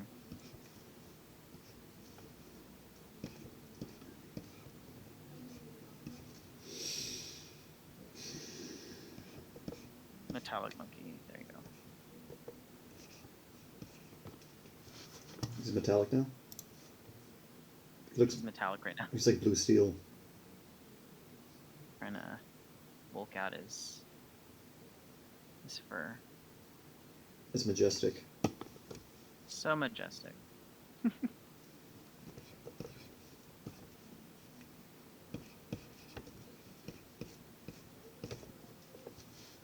Oh, RJ, you should probably mention them that you're about your podcast in case any of them. Oh yes. So yeah, actually, fun fact: episode 1 is finished. We just because I'm me and very particular. I started at episode 0, but yeah, episode 1 is launching soon. I'm just waiting on a couple last things. But yes, the Mindscape Museum podcast that talks about the nature of science, art, interview paleontologists, viz dev artists, science fiction writers, so on and so forth, and just kind of pick their brains about their process and, what inspires them, what gets them going, what makes them happy and excited to world build and create. But yeah, it's just pretty much all about, the interactions between the world of natural science and art. I think it's going to be kind of a fun thing for me to kind of also just really practice.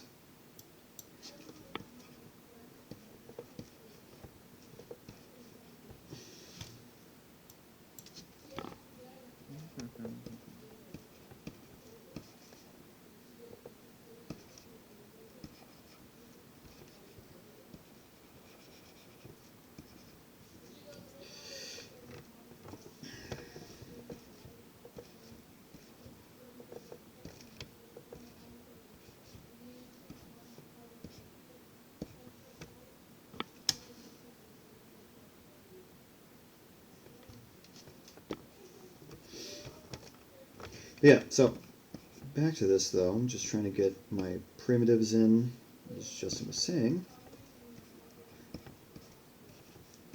Try and do a little more work in. There we go.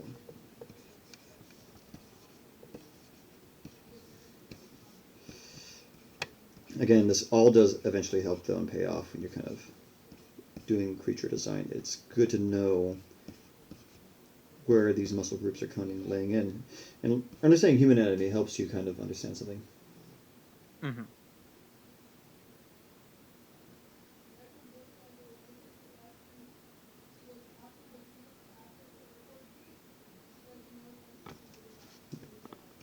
I'm excited for this year. Yeah, it's going to be fun. You guys don't know this, guys, but we have a lot of cool. RJ are doing a lot of cool projects. We are. You want to give him a sneak peek of some, or no? Oh, I don't even know if I can give them the sneak peeks just yet. True. Besides what I already posted on the thing, I think some things do have to stay secret for a little bit. That makes sense. I'm excited to actually get back into my world building project proper, for my streams. Ooh. Be super fun. Yeah. And thanks for all those folks who are giving me good feedback and good notes. I really do appreciate it. But there is going to be some big changes eventually coming that are going to be really cool that I'm excited to share. Oh, like what? Well, I'm working on it right now, but it's not yet ready. But when I get ready to launch, it's going to be fun. There's going to be a Patreon I'm going to be doing soon. Oh, right. That's right. We have to work on that, don't we? Yes. Not only for me, but for you. That's true. Yeah, I'll have to get on that. It's okay, in due time. I have a Patreon account ready. I just never set it up yet. I think what it is I know you have to the big thing is kind of having to constantly send out updates. Yeah. I think, and I think sometimes I work on so many different projects at once. It's so kind of be so sporadic. You can also do it by I know there's different ways you can do it where it's by project, you can set up updates. Okay. I may have to do something like that. Yes. Especially with the what. Oh yeah, that's gonna be crazy for people. Again, sorry we can't say more, but there's some very cool things that Justin's got, and they're gonna be mind blowing when he finally gets to talk about them. I'm really excited for you. Thank you. Yes, look at this guy's hair, so Regal. majestic. He is flourishing. He's living his best blue monkey life. Let me see. Yes! Look at him. He is Santa Claus. He looks great. Thank you. Okay, so I think I've laid in his muscles enough. I was taking a little bit slower on my end, but I'm also trying to get back in the swing of things.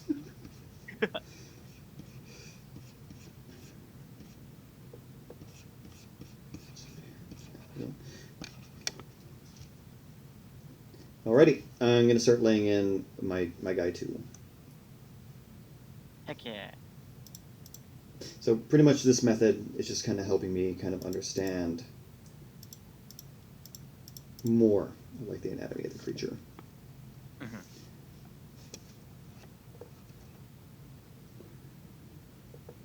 Be gone, bot. This is random. What is this? What the heck? How do we get bots? I don't know. I guess we made it. We got bots now. That's good. That's good. We'll have to shoot them a message and tell them to F off, but...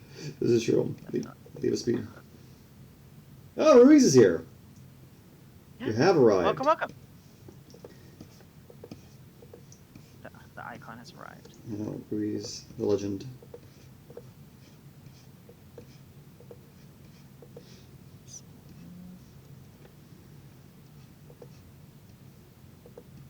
Actually, I kind of want his goatee to kind of curl out a bit. There you go. I kind of want to look very Zeusy for some reason. I think that's just what it is. I just figured this guy being just on his cold mountains, just overlooking people. Yeah, I mean, I don't know. I just think he'd be really, really cool that way. Yeah, I want all of his fur, all of his everything. He just gotta look. He just has to look regal, Like a true king. Oh, Rui's got some spectacular news. Tell us your news, buddy. Tell us your news. Tell us, so we can celebrate with you. Yes. Okay.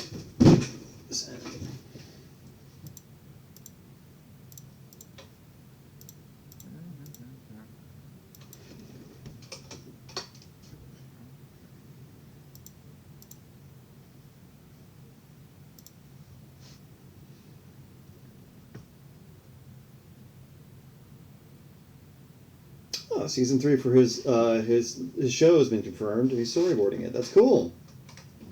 Sweet, sweet, sweet, sweet. Awesome. It's gonna be nice, man. Sounds like it's gonna be a fun time. Okay. This fur has to go. Wait, I can't do it this way. This is different here.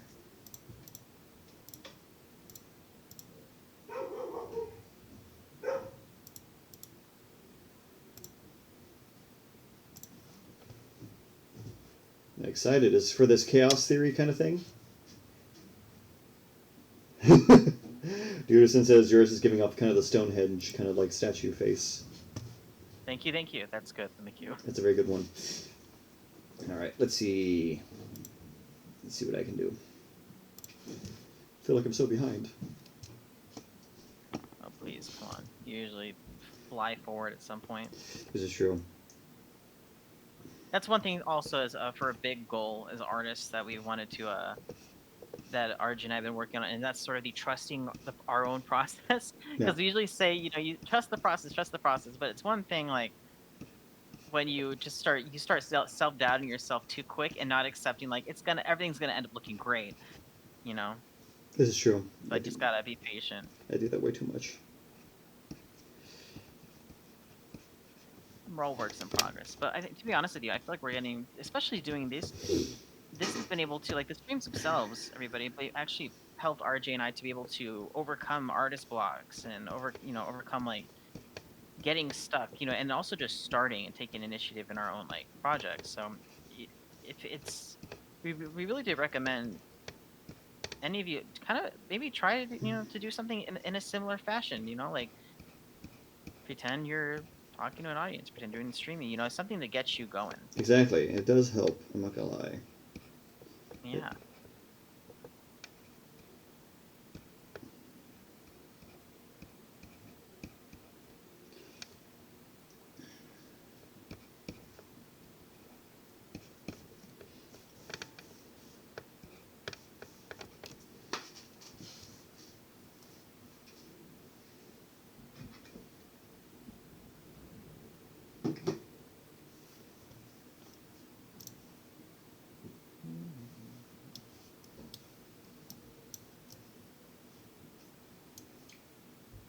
Ah! It's gonna give... Rui says it's gonna have dinosaurs and hybrids on the mainland, but better. That sounds pretty cool. It's gonna be a fun time. We do love our hybrids, me and Justin. We really do. We love our chaos hybrids, yes. We did. It's not like it's like, gee, I wonder. Like, yeah, we love them so much. It's like we did a whole season. Respect. Season 1. We came from that, you know. Those are OGs. Season 1 on view now, if you want to. See. Yes, everything. All of our previous seasons are also on my YouTube channel. So if you guys ever want to check those out, they are available for your viewing pleasure. Now, because I don't have all of the talent to draw like this, I have a nice little tool that I set up to help me. There you go. Whenever you want to make sure your artwork's looking good, flip it. Flipping it will help you so much. Like, I'm not even joking, you know? Yeah.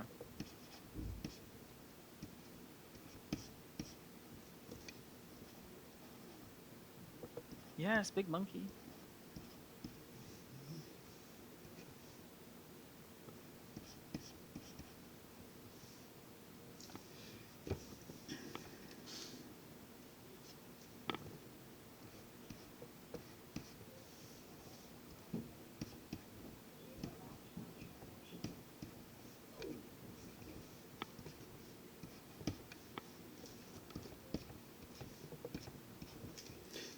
Fix this snout, the nostril right here.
Now we're like getting all like silent right now because we're like focusing. I was about to say, guys, if you have any questions about anything, or it can literally be about Oh, anything. It could be about or so Spike Reese, Evo. oh, Ree's got some questions, or he's got some statements, Oh, I should say.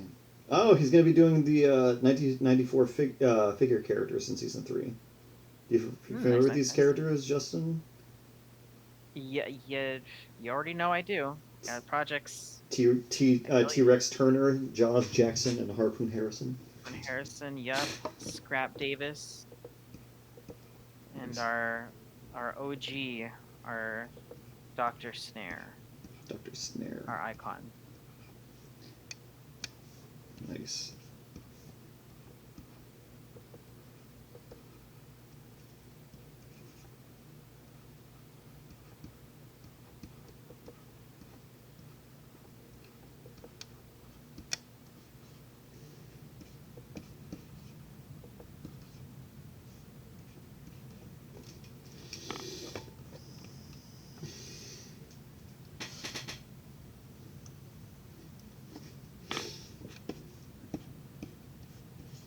Yes, big monkey, big majestic monkey. He's looking cool. Thank you. Glad it does. Let me see your dude. I want to see how it's looking. Yes, the muscle. I know.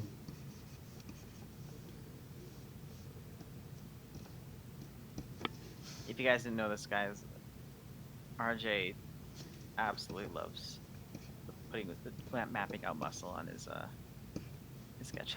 This is true. You'd have to say it's quite therapeutic. It's pretty relaxing, not gonna lie. It is, you know, it really does help me like figure things out like anatomically about like my creatures and trying to make them feel more believable. Like, you know, for example, DGZ and Duderson and Ruiz. I know you recently saw my like animals from my one of my Spec Evo projects. I have anatomical studies of those things too. Mm. And RJ said this before, and it's good to take note of this, is that you'll see other artists out there, and when they'll start sculpting, and or sculpting, drawing, anything, and they'll immediately just kind of start making the forms, and you won't see them map a muscle or anything like that. And that's usually because a lot of these times these artists have done what they do for so long, or they've done it so many times because they practiced, that the forms they can already visualize and already comes naturally. So that just goes to kind of push the point that RJ and I like to kind of get across during the streams is just start a project, just start practicing, because the sooner you start, you're going to start catching on to things a little bit more quickly, and you're going to progress. So just simply start a project. It doesn't even have to be good. Just begin practicing. Just keep going. Yeah, it just really helps, you know, kind of puts things into context. You know, you start getting, again, more muscle memory. Like, for example, like, I had good human anatomy, but, like, it's been a long time since I've drawn, like, other ape anatomy. So this is good practice for me.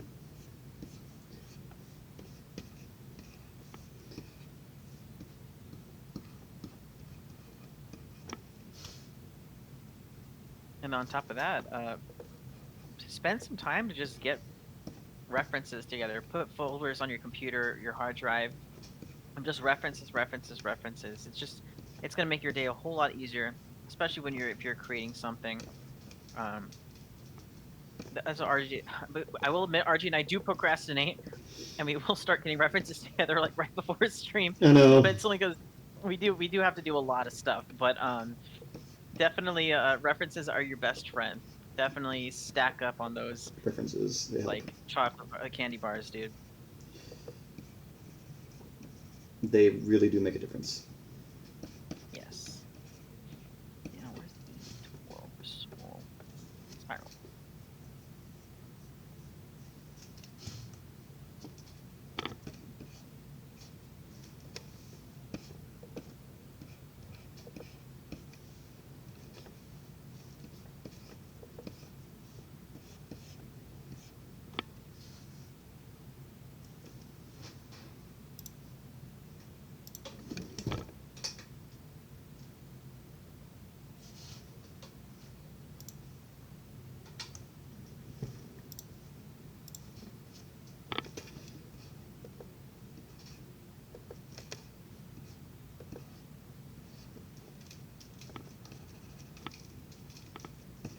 There we go.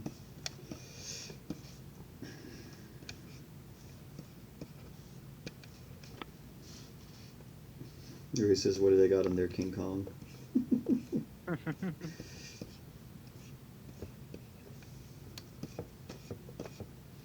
Maybe. There you go.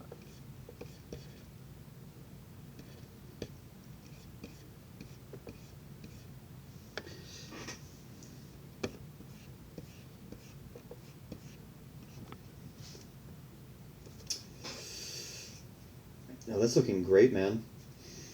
Thank you, thank you. I'm actually having a really fun time with it. I love the sort of the Venetian style of like statues. I wanted to try to do something a little bit different. It's almost like a test at hard surfaces, you know? I see. Like I never get to sculpt fur often enough, so this is Good challenge for you. yeah.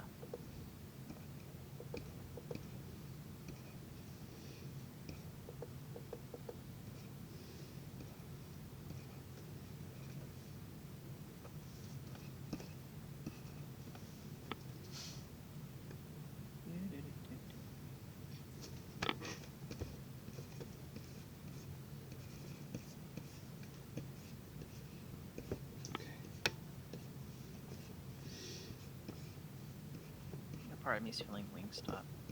Wingstop is good. Yes. Oh, that's right. When we hang out next, we're gonna have to go walk and go pick up some Wingstop. I am so down. On the corner. I must consume dinosaur to get better at drawing dinosaur. Yes. RJ and I condone the action of eating dinosaur.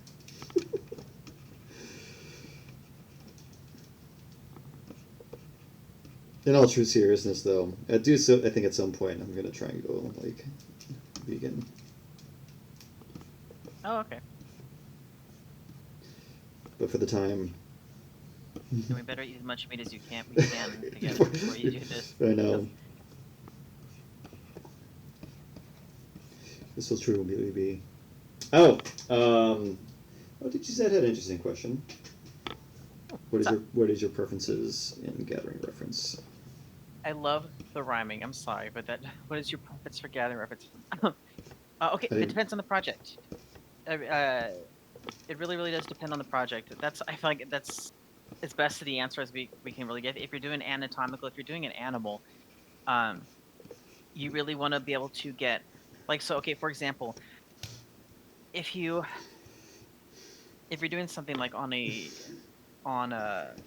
like a dog, you know, we'll just say dog because we all know doggos. Dog.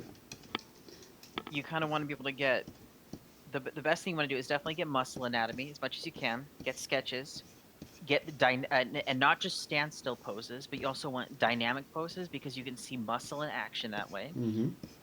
And try to get as from many angles as you can. Basically, what you're doing is you're downloading all this information in your head, and you're kind of combining everything into one image. You know, and that's going to be able to help you to be able to put onto paper or onto onto software, whatever your style is.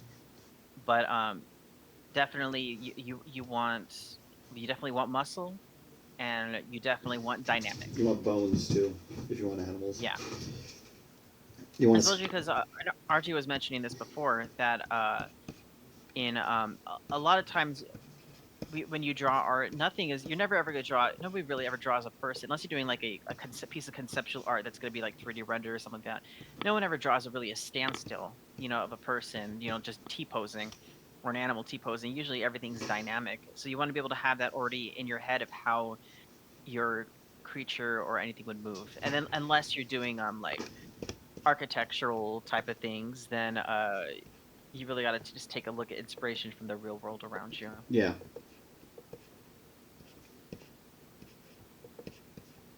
And go on ArtStation. There's plenty of artists on there that just post their portfolios. Sometimes that's all you need to really be inspired, because that's what you really, really want. You want to be able to be something that's going to inspire you and get you excited to be able to go forth and create what you're working on, And something that really kind of gets the brain moving. Mm-hmm. Now, how about you, RJ? What would you say are your beginning steps It to depends. yeah, for reference? What I usually do is just like I like to have an ideation sketch to kind of like get the general Mhm. idea out before I start even thinking about reference to like target, you know? Mhm. Because Mhm. like for me, I kind of go for more of a, I guess you would say a reductive kind of process. Pinterest is I use Pinterest a lot too. Yeah, Pinterest, Google Yeah, search. Um, I except for create Minecraft folders. sketch. I use PureRef board, and I use that from Google, and I drag it into a board, which I use like right now to look at a bunch of like things in a collage kind of way. So I have it all at once. So I can pull up my references right here, and I can look at that drawing. Yeah, it kind of gives me more control in that kind of way to figure out like what is where is this. The ideation sketch is like the first important step for me at least. Kind of contextualizes what I'm doing. It's like this is this. Mhm.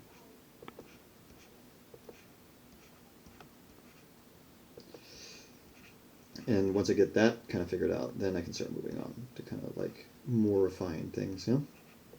Yeah. So the one thing I kind of want to make sure is like when I get things kind of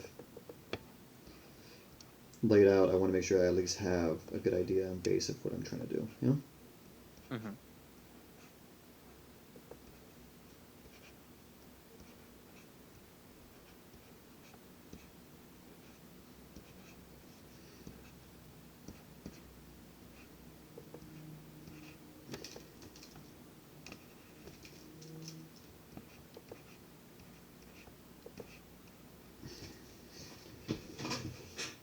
But yeah, but like Justin said, it really comes down to the project. Like it's good to have a good idea, of what you're trying to accomplish before you even start. That way you're not going and panicking. Yeah.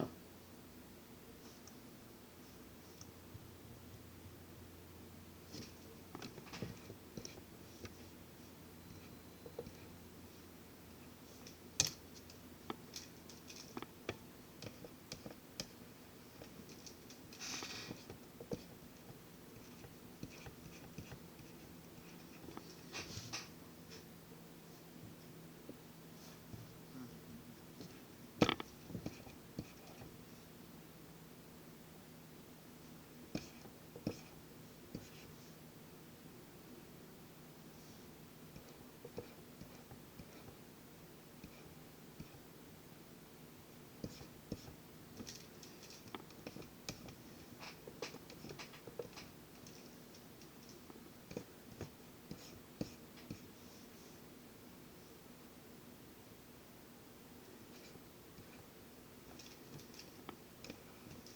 Mhm.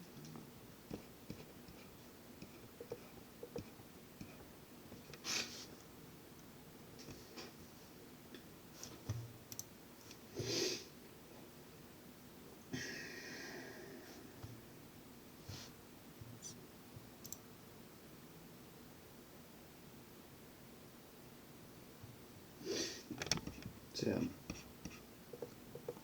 Yeah, or Google search. There you go. Google search works all the time. Yeah.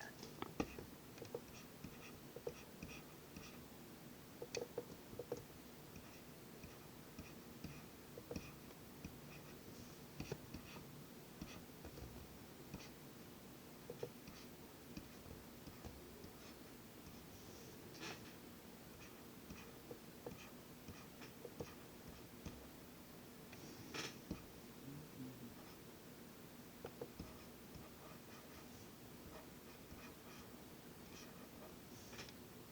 Yeah.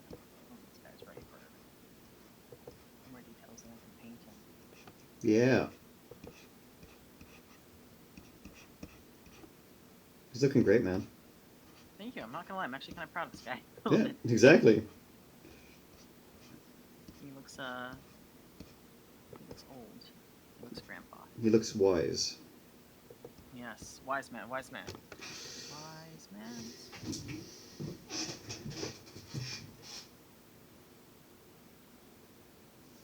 Rui says season three is gonna have more of a horror aspect to it, like what Dominion should have had. I know you have many opinions on that, on Dominion. You both do. Yeah. Dominion? Who's she? We don't know her. funny joke.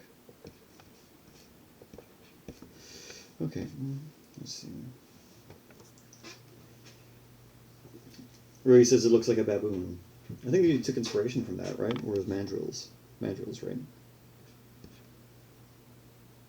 Oh yeah, definitely, 100%. He says it looks like Rafiki from The Lion King. There you go. This is. That's wise. Rafiki's wise. Yes, Vicky is very wise. He lives in you. He lives. I love The Lion King 1.5. Oh god, that movie's hilarious. He's amazing. You used the metaphor on my son. Oh my god. Gigi says you're doing a Shakespearean Kong. There you go. Yeah. Nice. This should have been that big red monkey from that new movie coming out. Empire. Oh, the King Kong movie. Yeah, I don't even know if I'm gonna go see that. It's a King Kong movie. It's not Godzilla. It's definitely a King Kong movie, just featuring Godzilla. Like, I don't know. Okay. I want Godzilla monsters. Give me Biollante. Give me give me Baragon, for Christ's sake. If only. I love Baragon. Yeah. Destroy it. Give me Space Godzilla. They won't. Yeah.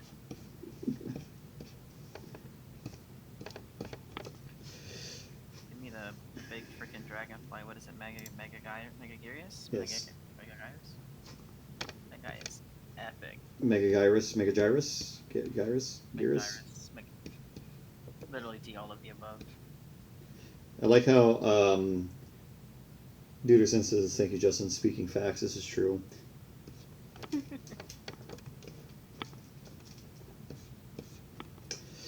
Okay, now I'm going to do some fixing of the anatomy. I think this arm's a little too elongated.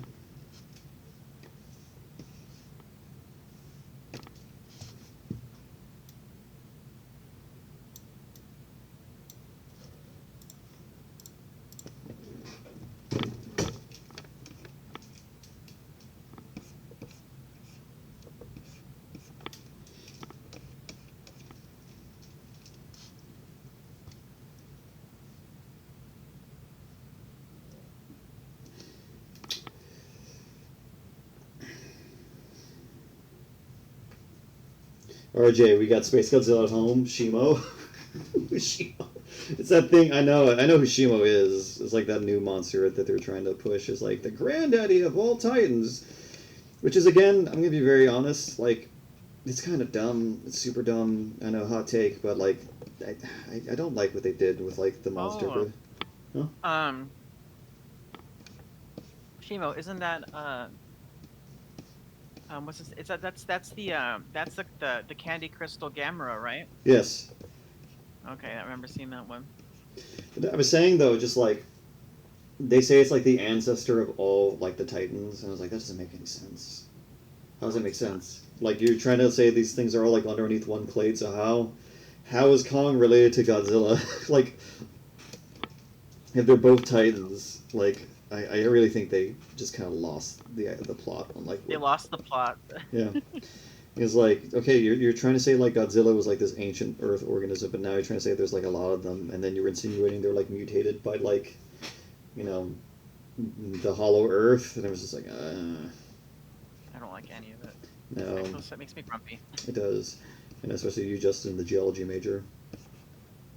Throw the Hollow Earth away. Gosh darn it. I thought it was so... it was so cool with the... Remember in the first movie, they're like, you know, when Godzilla loses, you try to get all the physics right and all this type of stuff. And you're like, okay, you put in the work. Yeah. And then, like, the 2 movies after that, they were like, nah, let's just throw it away. Well, like, to be honest, like, you know, that was in reaction to, like, the fans saying, like, this is, you know, we don't need to know why Godzilla has sauropod feet. Which I cared about that, but I can understand people just kind of associate. It's like, okay, you know... Yeah, he just has big feet. Yeah, but the thing is, like, the idea is like, well, there's not enough monster fights. It's like, okay, I get that, fair, but at the same time, like, I feel like a part of it died. And then my faith in Godzilla was restored by minus 0. I was like, see, that you could have both, you know. possible. It Yeah, shows that it's possible. the human characters were very much a breath of fresh air, and they're really nice.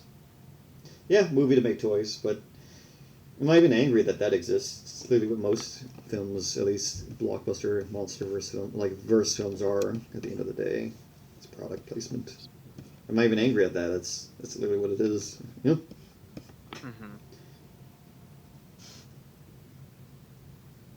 But I guess it's more, because you could say, at least if you're going to do something, make a product, make it an interesting one. You know, my taste. It's just like they gave Kong like a gauntlet now. Okay. Now, to make this thing not look so terrifying and naked. Ooh, let's go with this one. This is a good color. That's a really I good like color, this. actually. Oh, okay. Not actually. Terrifying and naked. Because this looks like a horrendous like dude, like staring at you. First, let me do my last little warps to make sure things are like a little.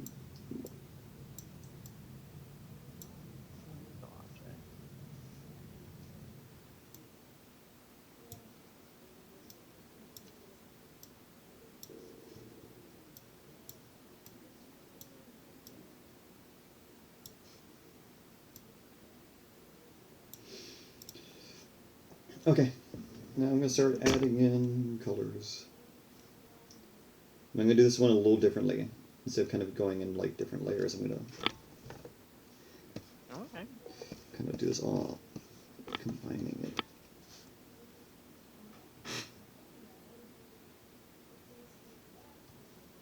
I'm going to do this a little more painterly, that's why. Mm.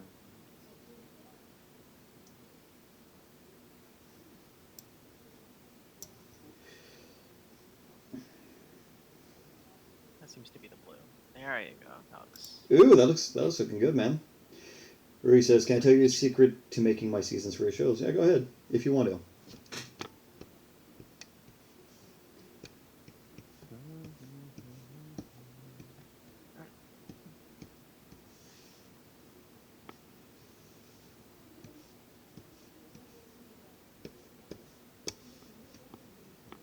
That's not what I wanted to do, but it's okay. Dude, yours is looking magnificent. Thank you. You know what they look. Looking so too. No, thank you. You know what yours reminds me of actually? Like the Yetis from that that Leica film called Mr. Link. Wait, what? The Yetis from the Leica stop motion film Mr. Link. Oh, I've never seen Look that it before. up and look at the Yetis there, and that's it. That's what your blizzard looks like. Oh, let me see one sec. Let me look up. Here's my phone.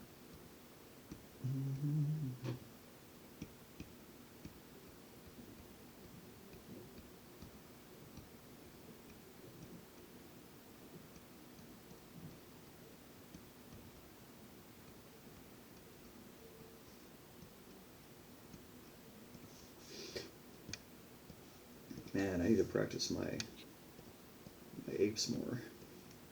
Oh, they're really blue. Yeah. Why do they look so majestic? They look. Ooh, they give you the judgy face though. It was a good movie. I'm not gonna lie.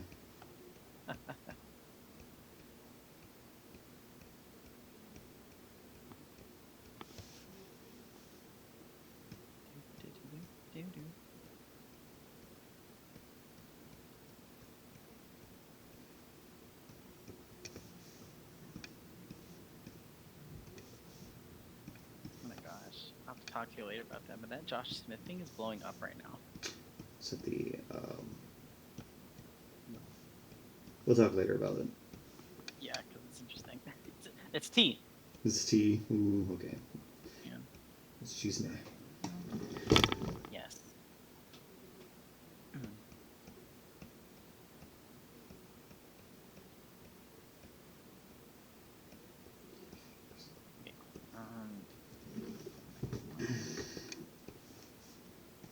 What do you think you want to do for Armadon next episode?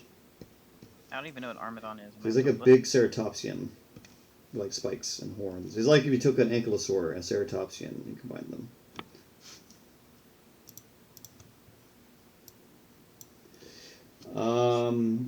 I look at the craziness of my last seasons, and I remember that we're working on non-canon material and an alternate timeline. Hence, Jurassic San Diego being open and the dinosaurs escaping. Interesting. It's always good to kind of keep like a good reference of notes, like for what you're trying to work on. You know? Mm-hmm. Do you have any like advice to give to people when you're like making scripts or storyboards or world building? To be honest with you, for my Jurassic Park fan films, I just put everything into my Google Notes, and then so it doesn't get piled down, I'll put them into pages, like later on, like I'll compile them, and then I'll like categorize them and everything. That makes sense. That's to be honest, I really think that the organization really is the key. You just really want to work on being organized because otherwise you can accidentally bury good ideas that you had, Yeah. especially if you don't have time to like Take it down. if you didn't save them. Yeah, yeah. So organization really is the key. You No, really want to be on that. Christ, I've done that so many times. Luckily, I've gotten good at refining them. Like, stop. Please don't run away. You gotta take notes. Yeah. Okay. Oh. Color. I'm gonna paint this guy down. Okay, let's add my flat. Actually, So, skin's gonna be like a cooler blue-gray, and then I can build on that. Color, let's go to the blues.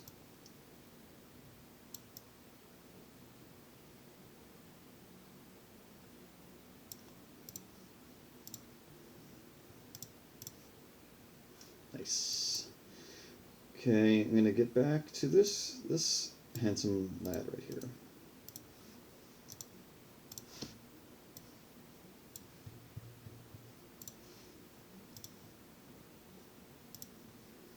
Okay. Yeah, RJ and I definitely know the struggle of world building and having to keep everything organized. This is true.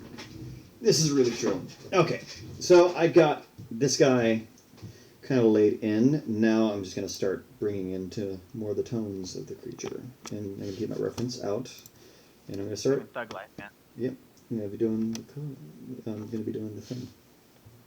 Oh, Rui says, the best piece of world building in Season 1 because you can probably see and imagine the abandoned yet lively labs.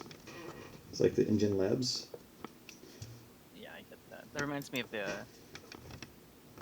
fan film, the character that you were supposed to play, RJ. Oh, nice. In the '85 one, This is true. RJ has some cool roles, guys, coming up. This is true. Justin has some cool films making. Let's see here. Okay, yeah, I'm gonna start coloring this guy. Okay, I know I forgot to add some crucial piece of anatomy.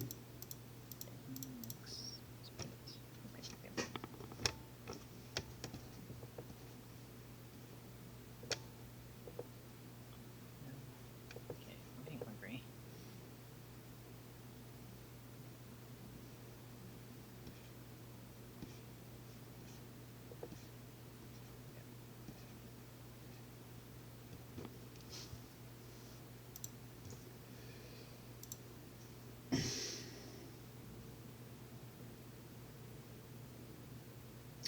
Oh, Rui says I made sure to describe them as a lost paradise and details to my animator, like the engine worker village.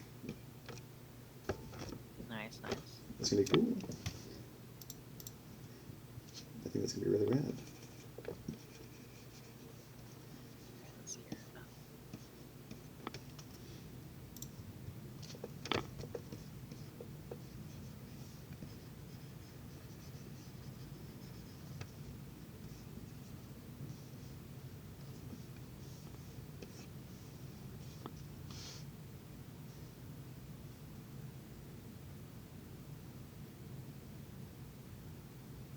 I say villages because Prometheus, the Dilopho man's corpse, is trapped in the basement. That's pretty cool. His name is Prometheus. That's pretty cool.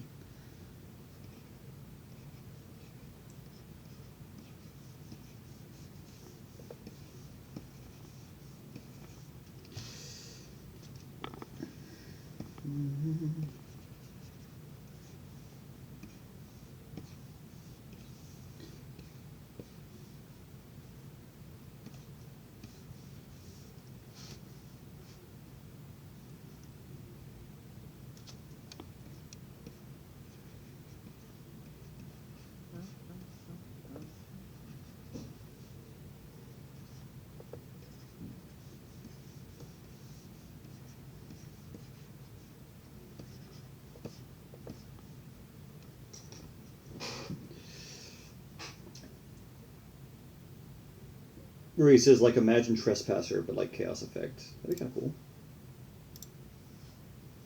I think that'd be really rad, wouldn't you say, Justin? Pretty sick. There we go. That's what I mean.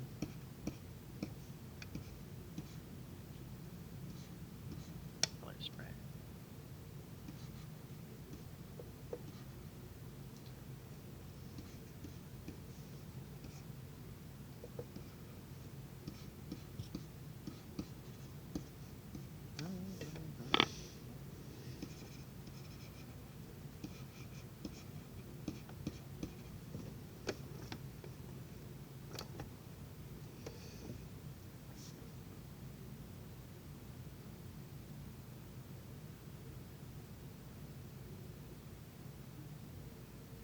They're going for like more mythological, biblical names for like creatures and characters in their book, in their story, in their show idea.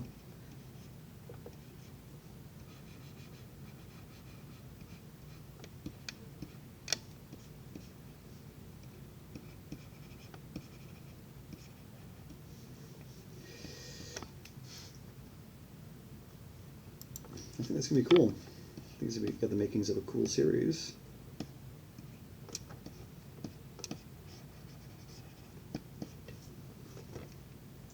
Down. There we go.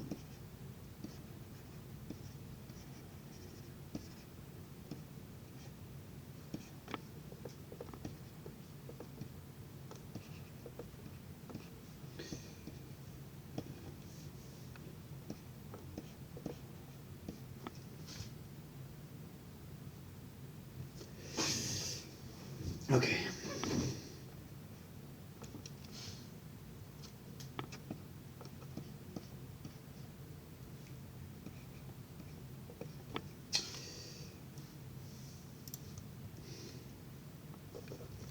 This could be the fun part for me. Hold on.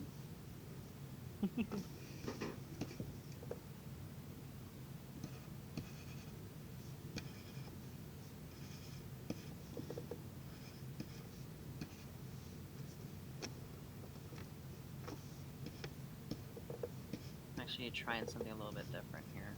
Are you gonna try? I'm drawing on the model to highlight everything as if it was actual,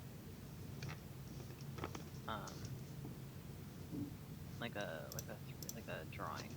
I'm drawing like, you know, those harsh stuff, like the lines, like.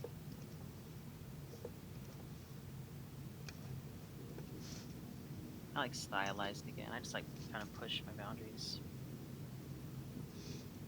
Oh, Dudison asked, I've been meaning to ask, if y'all could revive any classic sci-fi or fantasy show cartoon from your childhood, what would it be and why? Also, Rui says, I honestly hope Jurassic Park fans watch this because I am going to be putting my best work into this. And yes, this is a Jurassic Park story and not world because it's going to shy away from... It's not going to shy away from gratuitous violence. We have two questions there.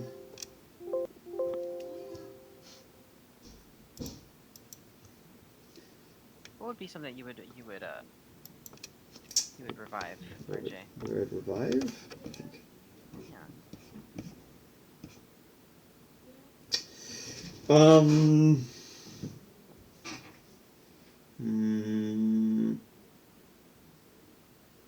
Primeval. Okay. But like the first season, and I don't know. I would like. I'd tie it even more like to the Walking with Dinosaurs universe.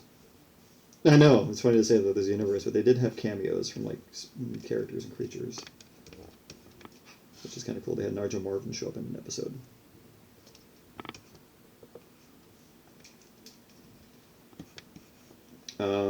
Yeah, I think that would be my answer. Primeval. As far as Uderson's thing, yeah, I know. You know, if you put your best intention to it, that's all you can really do. But don't get discouraged. You know, if whatever it is and however it goes, just use it as a learning experience to expand on bigger projects. But yeah, put your best work into it. Put your best foot into it. Would you say so, Justin? What happened? Therese' statement. I would say it's also don't overexhaust yourself. Don't overexhaust yourself. I remember when I was younger, I like back in high school, I did some really ambitious stuff, uh, and I exhausted myself a lot. So don't be too hard on yourself. But have fun, but don't exhaust yourself. Yeah, that's good advice. That's good. That's good advice. Okay, now time to actually do the thing I wanted to do. Okay, I'm actually really feeling this guy right here. This guy looks. This is good, man. That's really good. He. I just really wanted to try the whole stylized like this is fun. I actually yeah I'm digging it. I'm digging it. I'm kind of proud of myself actually. It's Not actually gonna really lie. good, man. Thank you. I like the red face you went. Thank you. Okay, now for me to actually like try to like catch up to you.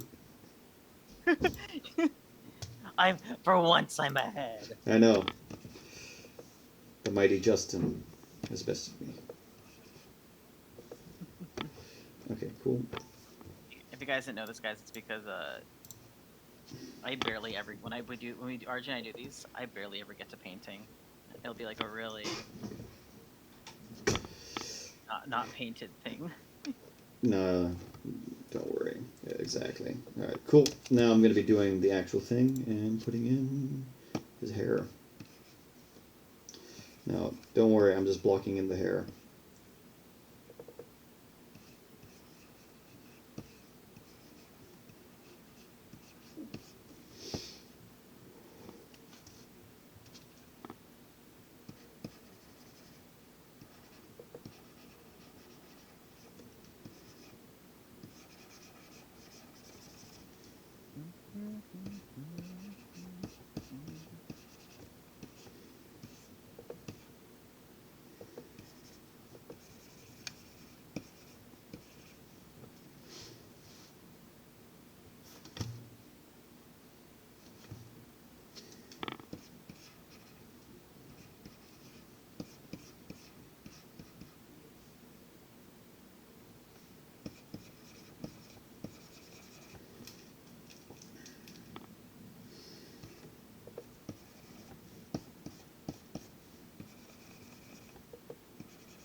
Okay, and this guy's I know it's mainly his fur is all white, but doesn't he have like some brown stripe in between or something? He's I got think some it's reddish kind of things, you know, red on okay. the crest, red on the arms, which I'm going to go with for like kind of like a gold kind of color.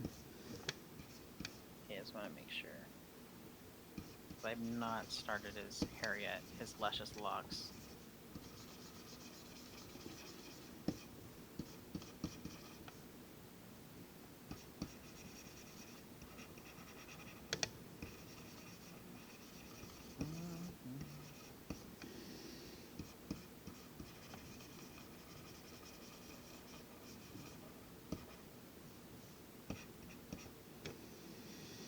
Okay.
Let me give this guy like a really shaggy coat.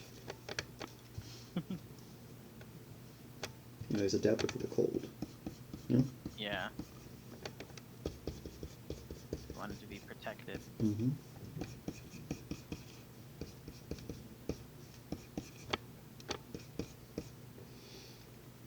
Hold on. He says, I also wrote an outline for a dinosaur horror story, and we taking different scenes from that book and putting into this, like buck and doe hunting based off smell and sound. My friend recommended an amazing idea for the show, which is making Jurassic Park the game canon to our story. You know, so it's a lot. It has just a big week for my show. Yes, I know it's a lot. It has just, I guess, been a big week for my show. It's so cool, though. There's a lot of good ideas. But still have fun with it, you know? What are you saying, Justin? Excited you're excited. Yeah, we're excited you're excited. That's cool.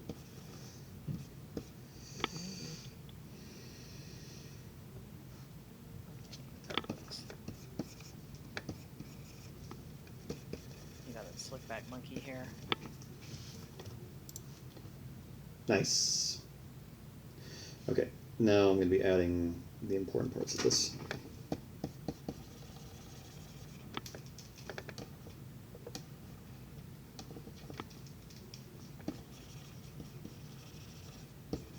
Maybe the males have like these display patches on their chest, you know? Mm-hmm.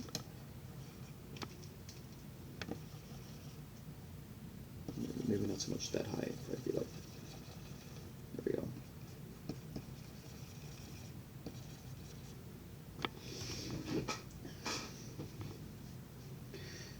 Okay.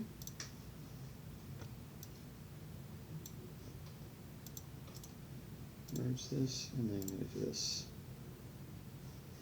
That's our base. I'm going to go up, and start taking colors from here.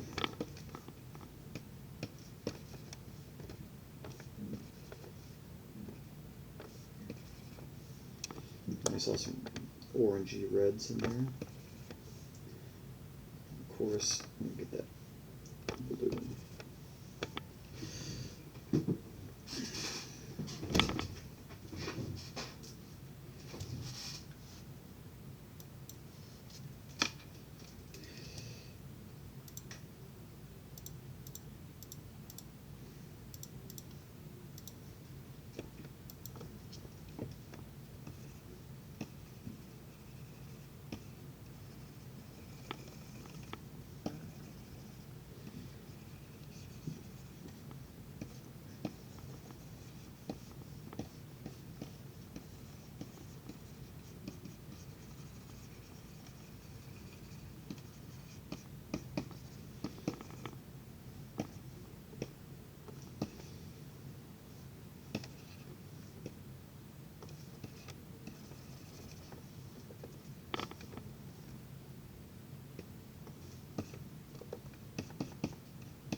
I just got a message from someone who's chiming in. They don't have a Twitch account, but they want us to say hi. Oh, cool. And that is Ethan, creator of Primitive War. Huh. He's watching right now. Cool. So, what up, Ethan? Thank you for joining us right now. What's up, Ethan? RJ and I take on this crazy project of ours. Yeah, it's fun. We're doing recreations of primal rage creatures. He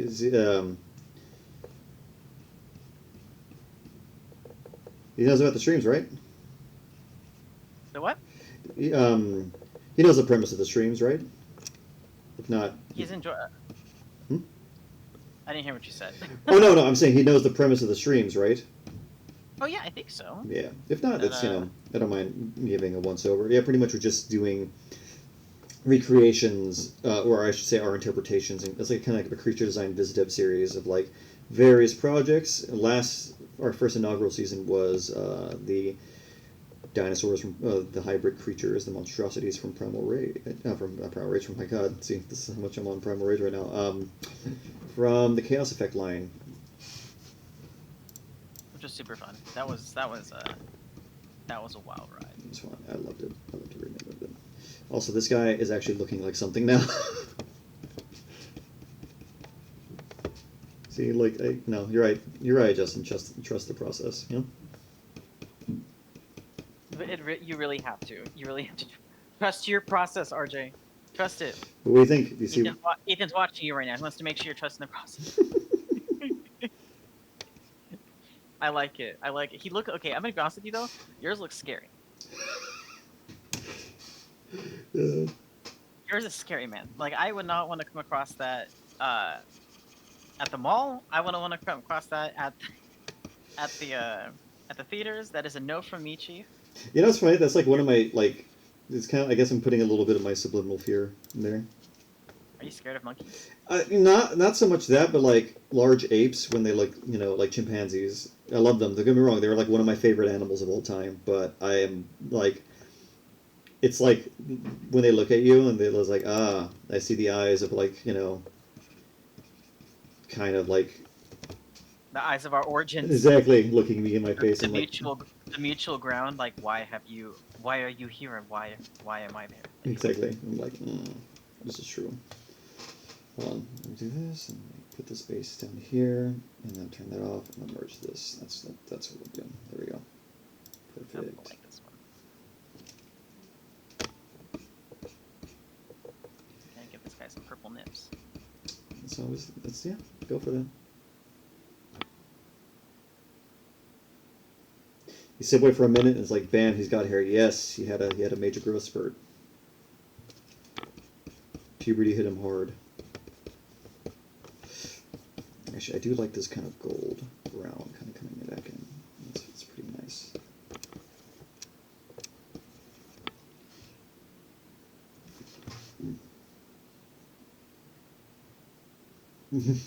Justin has pecs.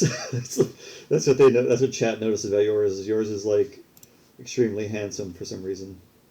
He is. Yes. Don't have fantasies about him, guys. Please. He's here to bestow wisdom.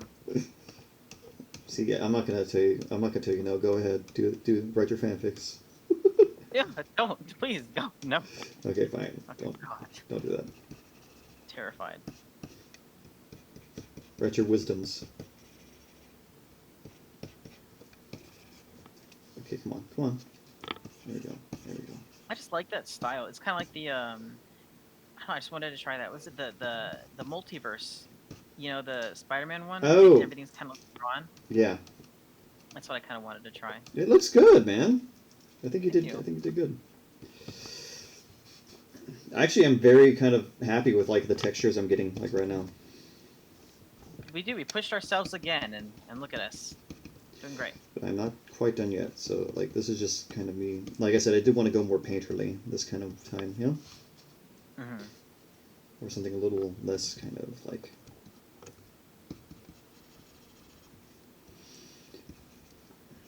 I do like the interplay of color here, though. Like the kind of.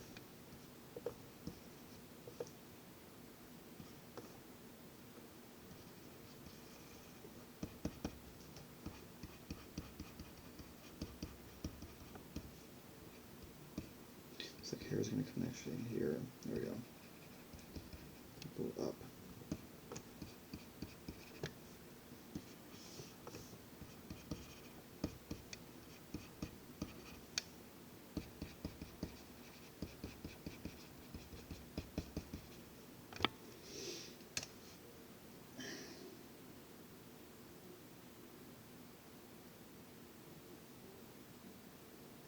Oh, Justin, this may be a question that you could answer pretty good. Oh, Duderson says, I'm pretty sure there is at least one Primal Rage fanfic. I do believe that too. Rui says, do you think we would get copyrighted for selling a plushie to promote our show? Because if we don't, then Cerebus Rex Hatchling plushie, here we come. I mean, if the Cerebus Rex, if it's something that's not owned by you, if it's something that's not owned by Universal or anything like that, you can also go online to be able to figure out the rights, because lots of times that's public domain. You'll be able to see rights and legalities and stuff like that online. If you are promoting something that is strictly that you do know is going to be Jurassic Park, yeah, you will get in trouble.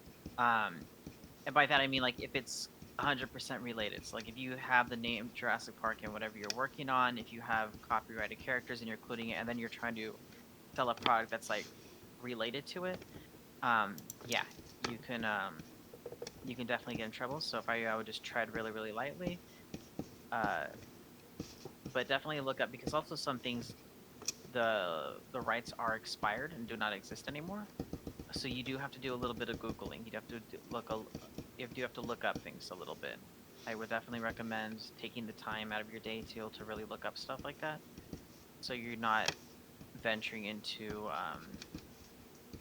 territory Don't that want is it. not necessarily, yeah, it's not desirable. Don't get in legal trouble, kids. Yeah, please don't.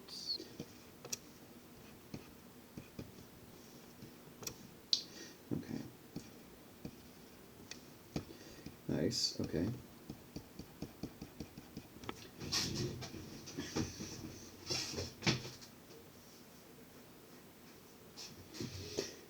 I mean, it was nothing but concept art from a canceled show, and it wouldn't be branded as Jurassic Park.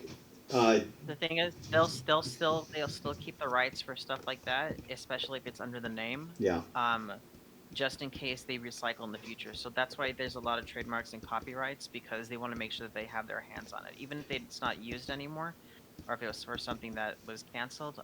It still technically belongs to them, and yeah. that's like any show that's been canceled, it still belongs to the studio and production. So Just be very you do have careful. to, yeah, you have to be very, very, very careful. We're, we won't tell you things that you want to hear. We'll tell you what you need to hear, I know. because Yeah, we don't want you exactly. to, Get in trouble. you don't want to be able to, yeah, we don't want you to get in trouble. It's not like saying you shouldn't do these things. Like, of course, you can make your fan films, you can make your things. You just be very careful Yeah, about the legality of these things because these companies do not play. yeah, they will definitely not play. Exactly. Let's see here. Da, da, da, da, da, da. Nice.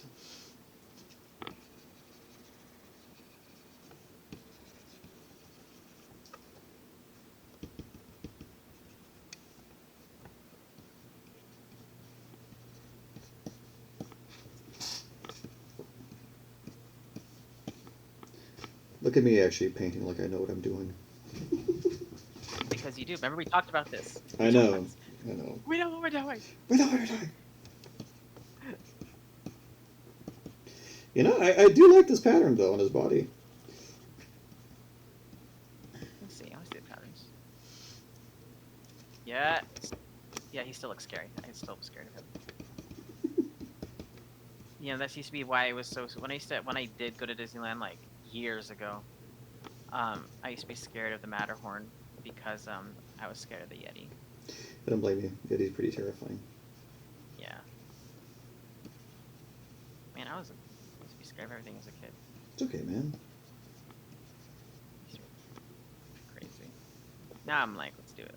Let's have fun. But let me see. Putting a little red blush in like the crest. Yes, yeah.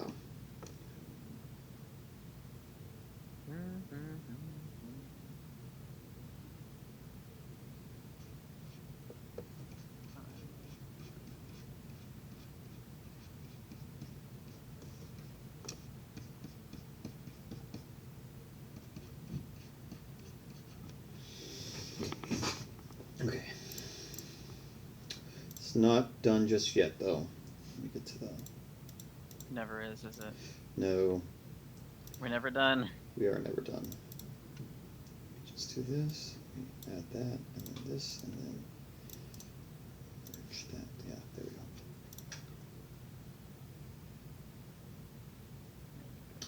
That does not. What's that? Yeah, bees are terrifying. Bees are super terrifying. No one blames you for being scared of bees. Like, I.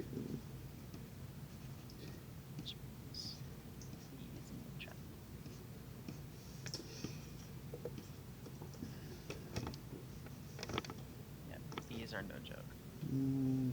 This, I'm actually terrified of those. What are those other bees? Aren't they just bumblebees? The ones that are black? the carpenter bees? Carpenter bees. Oh my gosh, so be terrified of those when I was a kid. They used to be just so abundant for you ever heard, like, they were just back then in the day, they used to just be so abundant. Like, they were just everywhere. They'd fly into your house, and then you'd freak out, and then like they chase after you, and then you'd be scared that if they stung you, you would die. Now, that's a bad sign. That means their populations have probably gone down. Well, I mean, this was up in my hometown though. Up in my hometown where it's just nothing but fields. So. Because I didn't encounter them often down here. Oh yeah, no, up there during the summertime. Oh my gosh, I like keep the door closed. Yeah, no, trust me, up there it's Kind of like, yeah, they're crazy, man. I feel that. Sorry, I'm trying to add like toenails. There we go.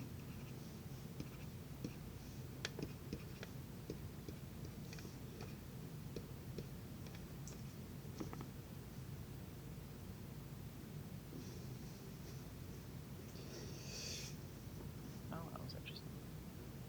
One of the most terrifying things to me is when it's a jaguar underwater. The expression they have scares me to no end. I love it though. Like the thing about I'm gonna be very honest, very transparent time for Ryan. I have an interesting things relationship with like the things that scare me because I often put them in my drawings. Like I will like more than half the time if it's like something deeply unsettles me, it'll find its way into my artwork. It's like a way of coping, isn't it? I guess it is, or just for me to like take ownership of it in a way. I don't know how to describe it, but like for example, like this expression right here with these kinds of eyes terrifies me to no end. Just the kind of like zoom in. hold on, Let me see. Let me see. hold on. Let me just add some little details.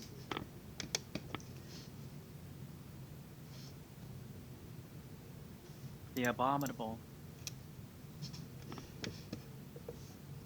You know.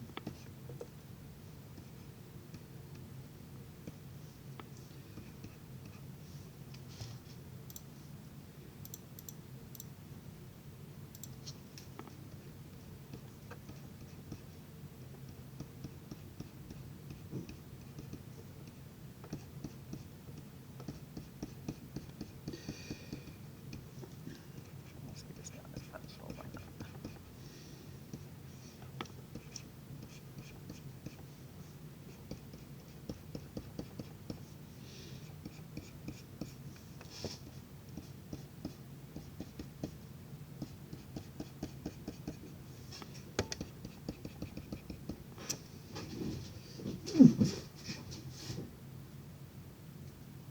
Did you said the only thing that really scares me are flies when you find them in public restrooms because you're nasty and you don't want them lined up because it's true. It's always the first feeling. One time, uh, I was using the old restroom and a nightmare scenario happened. Oh, good God, what happened? A spider descended from the ceiling, like right in front of my eyes. I don't like that. No, it was horrifying. I was just sitting there in my most vulnerable state, and a spider was right there. And I was like, ah, it's gonna be this kind of day today, huh? Gosh. I feel like I can relate to that somewhat. I was this back in like 2016. I was like when I used to when I lived with my godparents for a little while. Um, I was laying in bed and I was laying in bed on my phone. I felt something crawling on my arm, and I looked over and it was a cricket. A And what cricket. I felt was its feelers swinging around everywhere. Oh no. And and of course like gosh, and crickets, they're ugly looking. They're oh my God, I threw it off me and I like oh gosh. But actually, I have to be honest with you, the worst thing, I think if any of you see me on Instagram post my stories, I rarely post stories.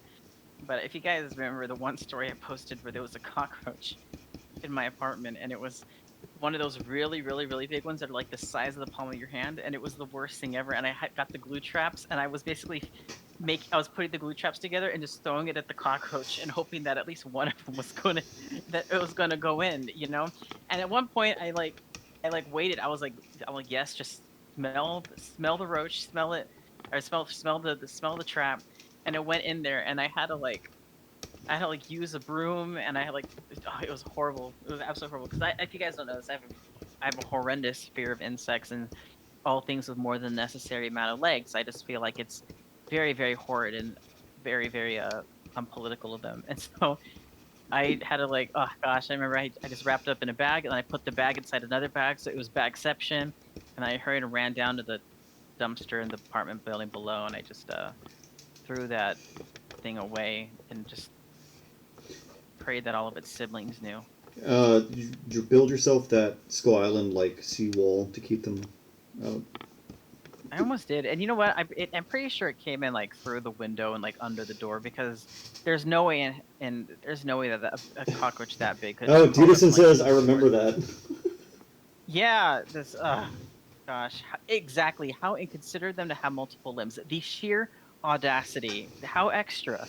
Like, how extra of them. They don't need it. They just Okay, do it to scare me. I this know is that true. they did that. They targeted me after millions and millions of years of evolution. They're coming back from the Paleozoic. They're like, they're going to go after Justin when he evolves. Exactly. We will be there. They sense my, yeah, they sense my presence. They knew it was only a matter of time. Okay, here comes the part that makes it like blizzardy. Okay. Deeper blue face. Maybe I can move this guy's eyes a bit. Yes, this is when RJ starts to really. It's so scary, RJ. It's scary looking. I'm sorry, but dude, it's scary. Yours is scary, man. Yours is something that would pop up on Frostmare TV. Oh my god.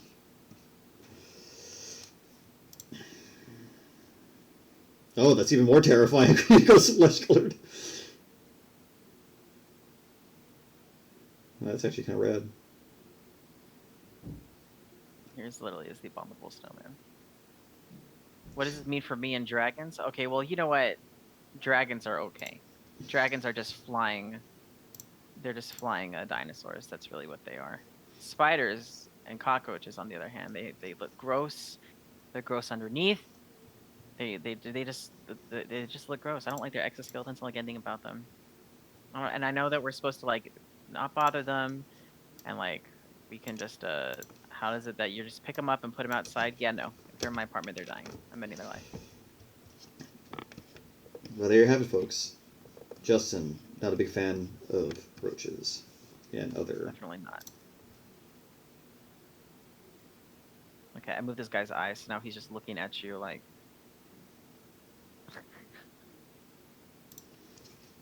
I'm actually proud of this guy. You did really great. Thank you. Dude, I like yours too. Yours is giving me. I'm gonna have nightmares about yours. Well, let me actually like I'm almost there, but let me just do more kind of like a little more, just kind of bring it into where I need it to be. I'm gonna put just one more overlay, and that's gonna be over here. Yes. Oh, that's not what I want to do. This is what I want to do. There we go. I'm actually really hungry. I don't blame you. Kind of want to just add a little more of that contrast right here.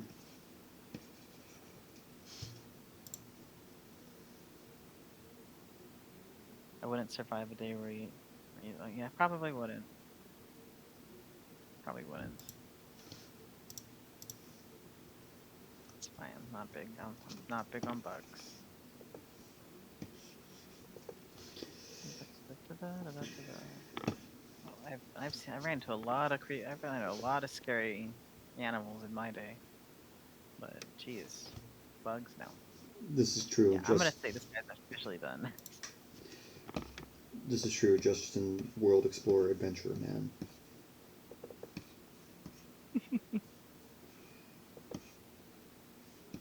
RJ knows my crazy life. This is true. One last thing. Have a little more contrast here. There we go.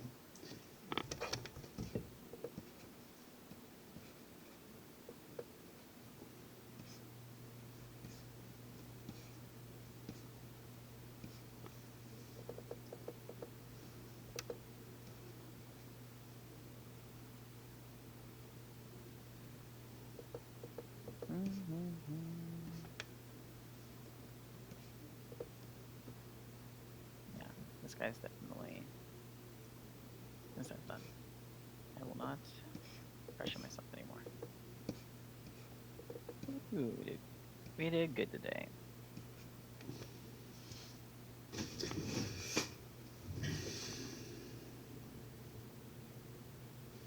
Okay, I think I got him where he needs to be. I'm just going to do one last thing.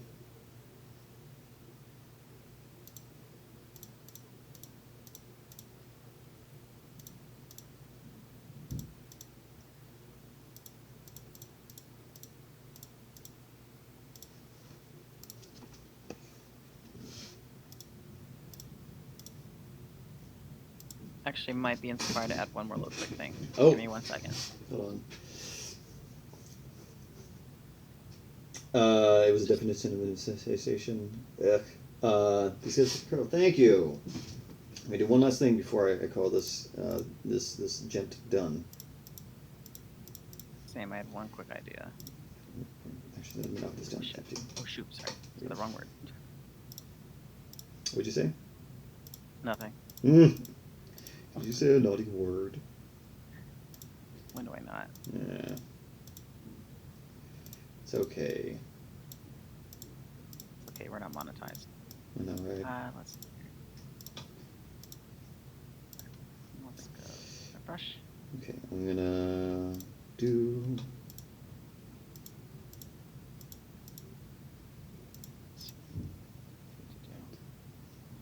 That kind of brings. I like that. What was this?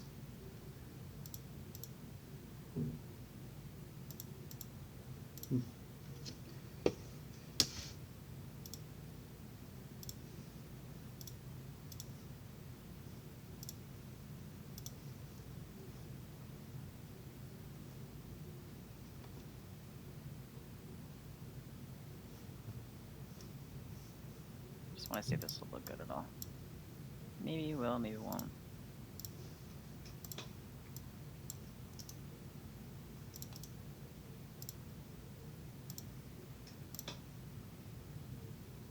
It's always good to experiment. Give yourself a try. Yeah, you know. Okay, got him down.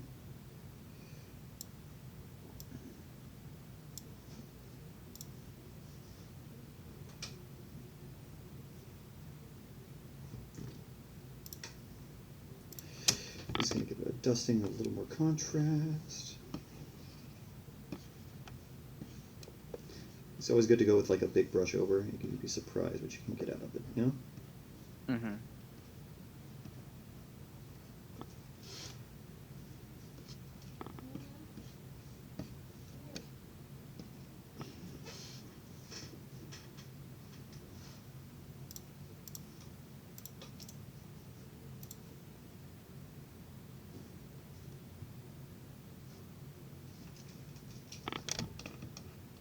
Do a little bit of cleanup.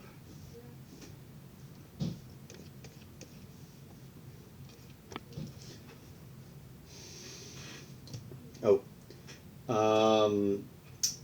Bree says, I've had a constrictor that had the same name as me when I was 7.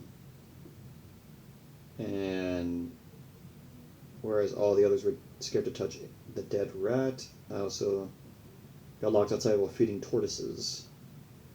All I can say is if you love reptiles and other fascinating animals, I recommend going to the Herpetological Society of Phoenix. I like me some tortoises. They're cute. Don't you, Justin? You were just looking at tortoises the other day. I do love tortoises. They're cute. Okay, there you go. I added 2 little teeth in there. Nice. So he's got a little bit of a.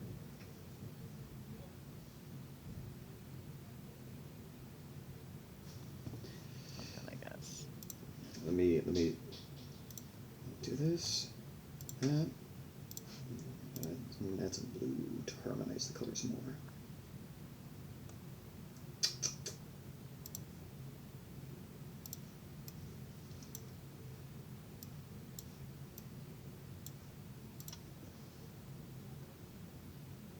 That looks kind of cool.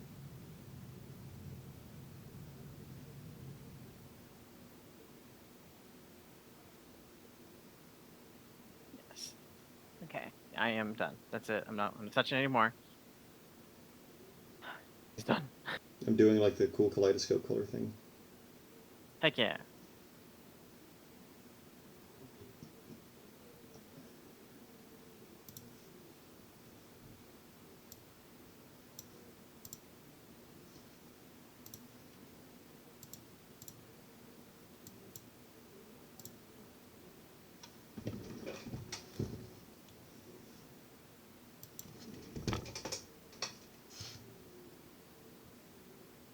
And yeah, I think I'm done too. All right.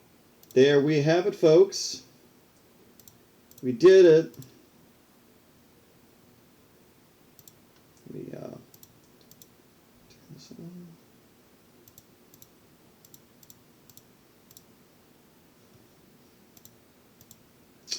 We have the God of Peace, ruler of the frozen wastelands, the big blue monkey, Blizzard from Primal Rage. I really enjoyed this, actually, you know, and you were completely right. It was a lesson in trusting the process, you know?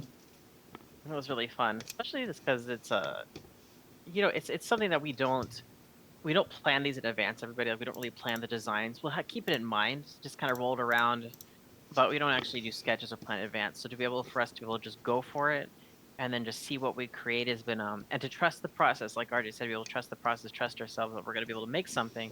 That's really really fun. It's fun to be able to push ourselves that way. Yeah, That's why no. we really encourage you to be able to sort of follow along with us, not in the same exact project, but in a whatever that you want to start, what you've been meaning to start that you'll put off because you get scared of, well, like everybody, people get scared of failing, people get scared of not completing something or starting something, or just figure that they're not going to do well. um, so definitely we hope this inspires you to be able to just start a project, start what you've been wanting to do, and just really go for it, and let yourself be creative. Exactly. No, I completely agree. This was fun. I really loved what I did with this one. I know it was kind of off the beaten path for like what I was trying to do, but like it led me to a really nice place, and I think I got where I wanted to. But you did amazing. I love the one you did. I love the statuesque kind of figure. He's super like stoic. You did like the Giga Chad, like Primal Rage, but he's like old and wise now. I did like something you would like see, like you just messed up and entered like a family troop, you know, and like Oh my gosh, the are you kidding me? Yours is something that would be called, that's like next to the Beast of Bray Road. Yours is you made a cryptid, man. Yours is scary, and I'm here for it. Like they are that's something that, yeah, that's that's Monster Quest right there. that's the lore. That's the lore of mine right there. They are the beasts of the mount. They're the ghosts of the mountains. That's the lost episode of Lost Tapes, Yeah, Animal Planet. that's pretty cool. But no, like if I'm gonna put lore to it, I'd be like, okay, so my Blizzard is their group of primates that evolved from golden, like either a macaque or a golden snub-nosed monkey that kind of went, like I said, became much bigger. Yeah. Mm-hmm. Oh. Wisconsin represent, baby. Yes, piece of railroad. Let's go. As you said, your art homework specifically to you is to make a fictional analog horror Jersey team about the Beast of Bray Road. Make a cool logo and everything. RJ's looks like, oh, Dewderson says, RJ's looks like he'd rip your arms off. Justin looks like he'd give you a stern talking to. This is true. Like, I think I said mine would be like the size of like maybe a gorilla, orangutan, So like it's big. Something you don't want to mess with. Yours is scary, man. That yours is definitely that's not a furry. It could be. Anyway, alrighty, folks. Hold on a second. Rui says Justin looks like a wise old man. RJ looks like he'd kidnap you while hiking and leave you nothing but your spine behind. Jesus. Oh my God. Just snatched off the trail. I love they love the contrast. That's funny. It's like funny. I keep saying it was the god of peace, and this is what peace looked like to me. The god of peace to be the god of ripping you into pieces. This is true. This is true. I like how you just hit that manic creature vibe. Yeah, he's got the eyes. He's got the Sasquatchy eyes. He's got the kind of stand at you, kind of like you just. He's got the. I just woke up. I just want pigs. Yeah. Is that too much to ask? This is funny. Okay, I will let you folks know. Like many things, if I do like these enough, I do canonize them for my world building project. And so far, I actually have been canonizing. As far as from the Primal Raid series, like I've only done like I think 3 creatures from the last season that are like canonized. Of course, the designs will be a little bit, they're going to be changed, just modified to kind of, bring it to its own kind of voice, Mm-hmm. But these Primal Rage ones, I think I'm going to be canonizing all of them, with the exception of like the super crazy ones. Like maybe not Necrosan, but like the ones that, since I'm going like the Spec Evo route, there's a point in my like story where it's like the far future where I think I can easily fit them in. Mm-hmm. Point is though, there was never peace, only pieces. RJ made the apes from the Congo movie look like they're cute. Peace was never an option, but pieces is the way. This is true. Okay, before we go, I think I can like really say something interesting here. This just proves my point. Don't make your movie. Okay, I'm not saying don't. Okay, I'll rephrase this. I personally think it's much more interesting when you make something scary have color. Okay. You know what I mean? Like the apes from Congo are just like a dull gray. Yeah. Well, I thought they were supposed to be like at the white ape, like an albino ape or They're something. like, but like they don't even play anything interesting of contrast though. Like if they're albino, you can play like the pink skin or whatnot. But what I'm Mm-hmm. saying is like I'm not saying you can't have like gray creatures, but like seldom things in nature are like truly just kind of a bland color. Like even elephants, which are like super gray, their hairs have color, and like Asian elephants have like reddish hair when they're like little. Mm-hmm. And it's actually interesting to think there was like actually color patterns on their bodies, but they're just so covered in dust and sun bleach you don't see them. Oh, yeah, that's true. Yeah. Same thing for like white rhinos. There's contrast there. Like yeah, it may be like one kind of thing, but play with the contrast of things. Like for this guy, like the blue with the orange contrasts, and that's what I really want to go with. It's not like again. I'm not saying it has to be everything's got to be like a peacock in color. But I'm just saying like even with like things you would consider like more dull colors of like mammals, like there's a lot of color variance within mammalia. So if you're making a mammalian creature look scary, you have so much to play with. Like for every gray wolf you have an Ethiopian wolf, or like for every like silverback gorilla you have like a mandrill. Yeah. It's always fun to play with, and I like this kind of golden kind of white color with red. There's so many possibilities. Yeah, exactly. And one of the funniest things, also talking about us humans, it's funny that we actually have like patterns on our bodies that emit low that are like they're only seen in certain spectrometer, but they're like chromosomal patterns that happen. Yeah. Really? I didn't know Yeah, that. we have like stripes, which is an interesting thing. But it's like very like That's actually pretty cool. but you have to look at it through like certain filters of like light to see it. It's pretty cool. Okay. Okay. But yeah. With that being said, folks, we will be coming back again next Tuesday, taking on the next beast god in the Primal Rage canon, and that will be Armadon. We're going to be taking on the big, angry armor boy, god of the earth. Oh, wow. The It's gonna be roast. fun. The roast. Rui says, RJ's, yours looks like my brother. Wow, I didn't intend that. I guess. Your brother's terrifying, I'll say that then. But he's also got luxurious hair. But yes, we're going to be doing Armadon, and it's going to be so fun. It's going to be so excited. And like I said, folks, we are prepping this, so once we get to our 10th episode, we'll be focusing on another... Do you want to do like a 3-part or 2-part? For the big one. Yeah, the final one, which is Necrosan, the cosmic space We could dragon. just Well, we could just do 2 parts. I mean, we're not going to be Making a making it into model, a yeah. figure or anything like that with the Ultimasaurus, That so makes we could sense. just do 2 parts on that one. Then we will do That way 2 we can get parts. to our kaijus. Yes! And then season 3 begins, which is going to be the literal, like, 10-episode long Godzilla versus Ghidorah Viz Dev series, which will be doing storyboards and literally doing, like, whole entire scenes, It's gonna be it's a whole thing. We're gonna be doing our whole. I'm gonna be doing my spec evo sort of. RJ's be doing his spec evo. It's a whole our own. We don't even say MonsterVerse. It's a JurassiCore verse. It's a whole thing like that. Yes. I'm going to give you folks the Godzilla 94 we should have got.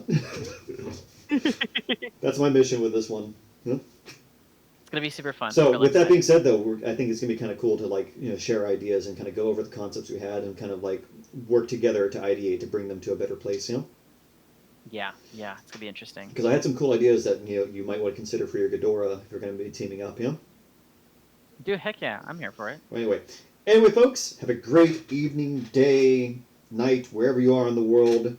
Make sure to drink plenty of water, stay hydrated. Akira Ifukube's Godzilla thing keeps intensifying. This is true. But yeah, if you drew along with us, tag us. We're more than happy to share our artwork. But yeah, thank you for joining us, folks, and we are excited to be back, and we're super excited to show you what we have in store for this year. Anything else you want to say, Justin? I really don't. That was pretty much it. I'm sorry. I'm actually just really hungry. I don't Go blame you eat at all. food, everybody. Go eat food. Go eat food. All right. Take it easy. Bye. Bye, everyone.